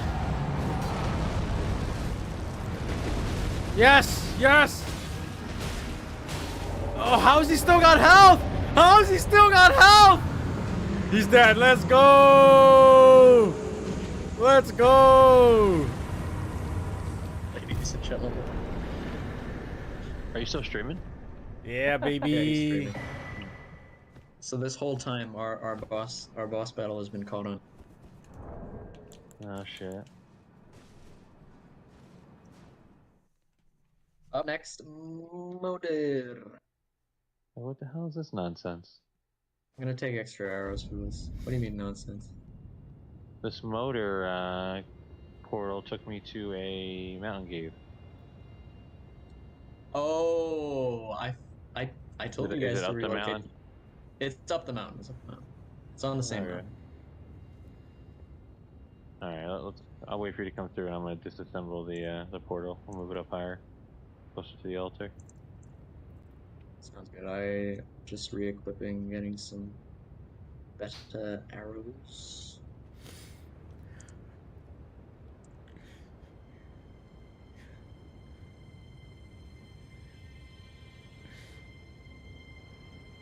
Same thing. We're gonna use the root set.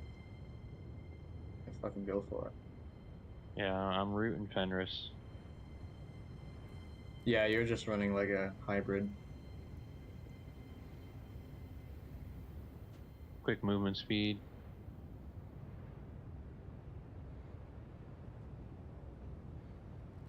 Alright.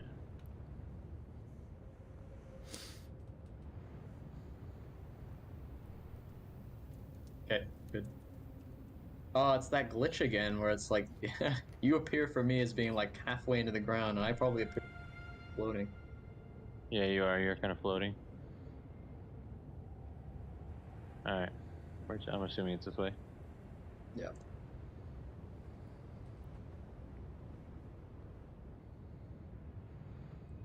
I think that cave's already been fully explored, Okay. so you can cross it off. I think. Okay. I'm actually just gonna like, oh, We got drakes and we got stone golems. God, because if my Oh, game was good running job. at full speed, like sniping would be no problem with these fucking guys. Gotta save the arrows for motor. Oh, fuck. Yeah, you know what? Let them fight each other. Alright. Oh, here What it is it? comes. Oh, never mind. I got 45k runes from that. I remember the days those were a Good lot. stagger, good Yeah, I stagger. know, right?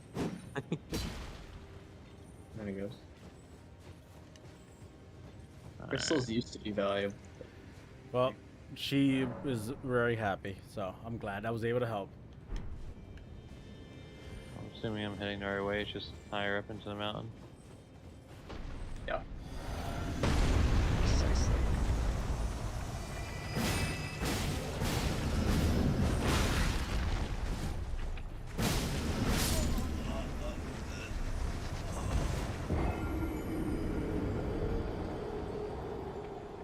Do you actually have movement speed loss for these? Oh, only -2%, so not as much. I got wrecked by that giant hand that kills the bird. Damn, I felt so good after beating that boss, and I'm like, oh, I can take on anything. get Ah, there get it is. destroyed. You felt how I felt, and then got wrecked exactly like I Yeah. It's up did. here. Do you have it on your map or no? Pretty much. No. That's Oh, I that's do have life. it on my map. I've just been kind of running blind. Oh fuck, we're gonna do this. We're gonna nighttime motor. Hey, alright, let me get to a shot where I can put this. I guess yeah. We're up for a challenge. Uh, You know, I I just hear thought you about guys. this. I want to compare how many crystal tears you got. and How Oh yeah, many I relocate got. the portal. Yeah, I get it. But somewhere safe. oh, Let me know that's where you put it safe. down so I can mark it. See.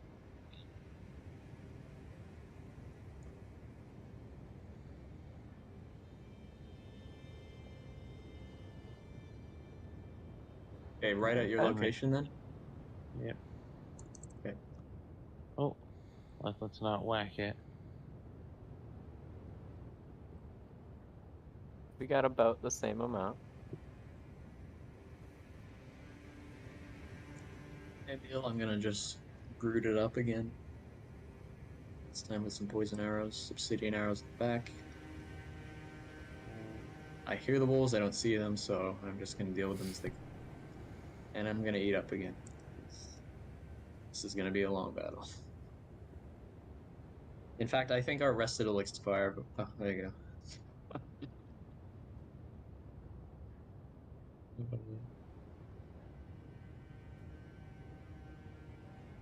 I hear them. I know they're gonna fucking he's come right there. attack. What? Oh fuck! Shit. There's another one. Oh, there's another one. I'll let you. Yeah, there you go. You can. Oh, you can do that. Alright, let's eat.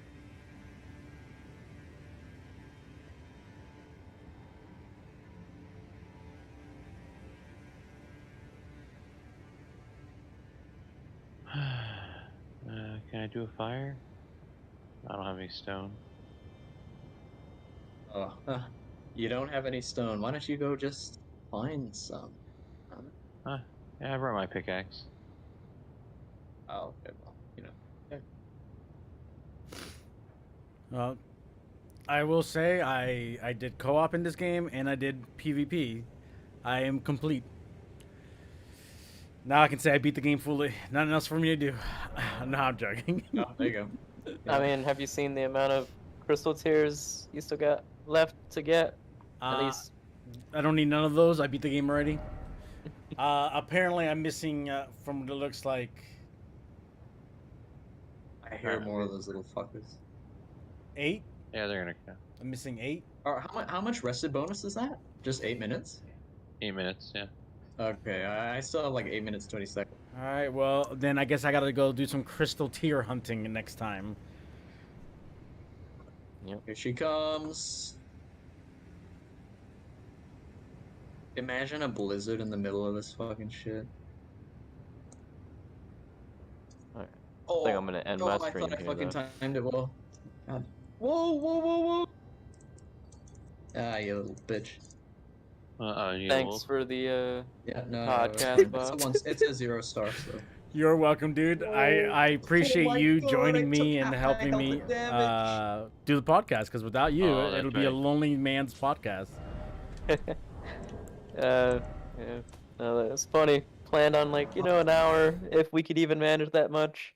We had to cut ourselves short. Yeah, I know, right? If he can go that long talks Where for is she? way longer than 2 hours, and then it's like, oh, we actually gotta stop. This is gone for too long. I don't know. Does she land? Yeah. I Oh, is she over She's there? back Where'd here. she go? I can't stop seeing the Will Smith memes now on the internet. Nice. Oh, there she is. She's on the ground down here. Oh, okay. Here we go. Oh!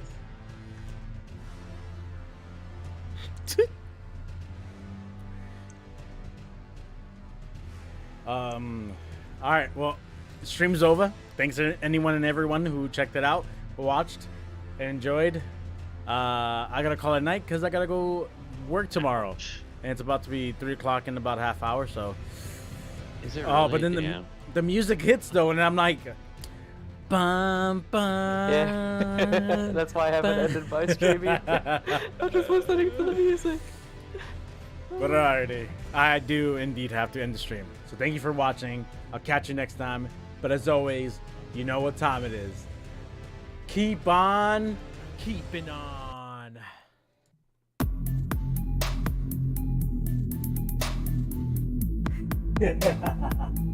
Yeah, baby, let's go. Keep on keeping on. Coco, stay strong, keep going on. You don't stop, just reset, and you get some rest. Cause life is a test to prove you're the best. Yeah, you already know it. Ooh, ooh. Growing up means choosing how to live your life. Treasure your memories. No matter what happens, keep them safe. Nothing to be ashamed of. Pain gets the better of us all. Remember, real heroes are never as polished as the legends that surround them. May us someday be great, like the honorable and mighty snake. Life isn't about passing our genes. We can leave behind much more than just DNA through speech, music, literature, and movies. What we've seen, heard, felt, anger, joy, and sorrow. These are the things I will pass on.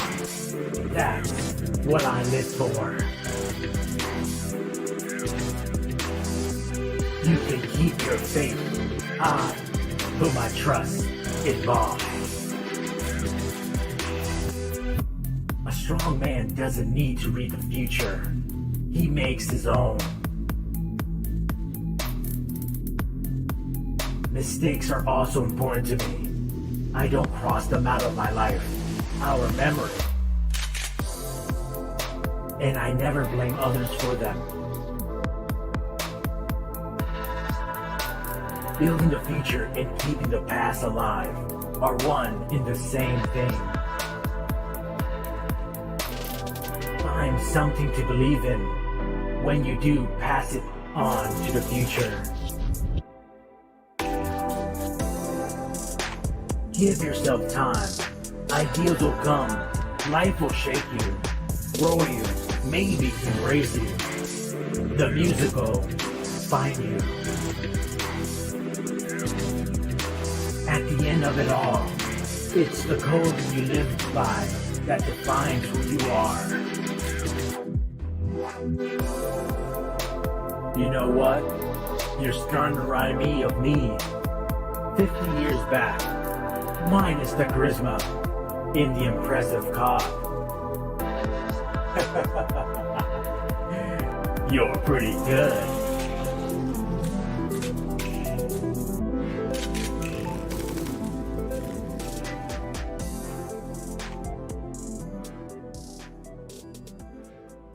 Thank you for watching.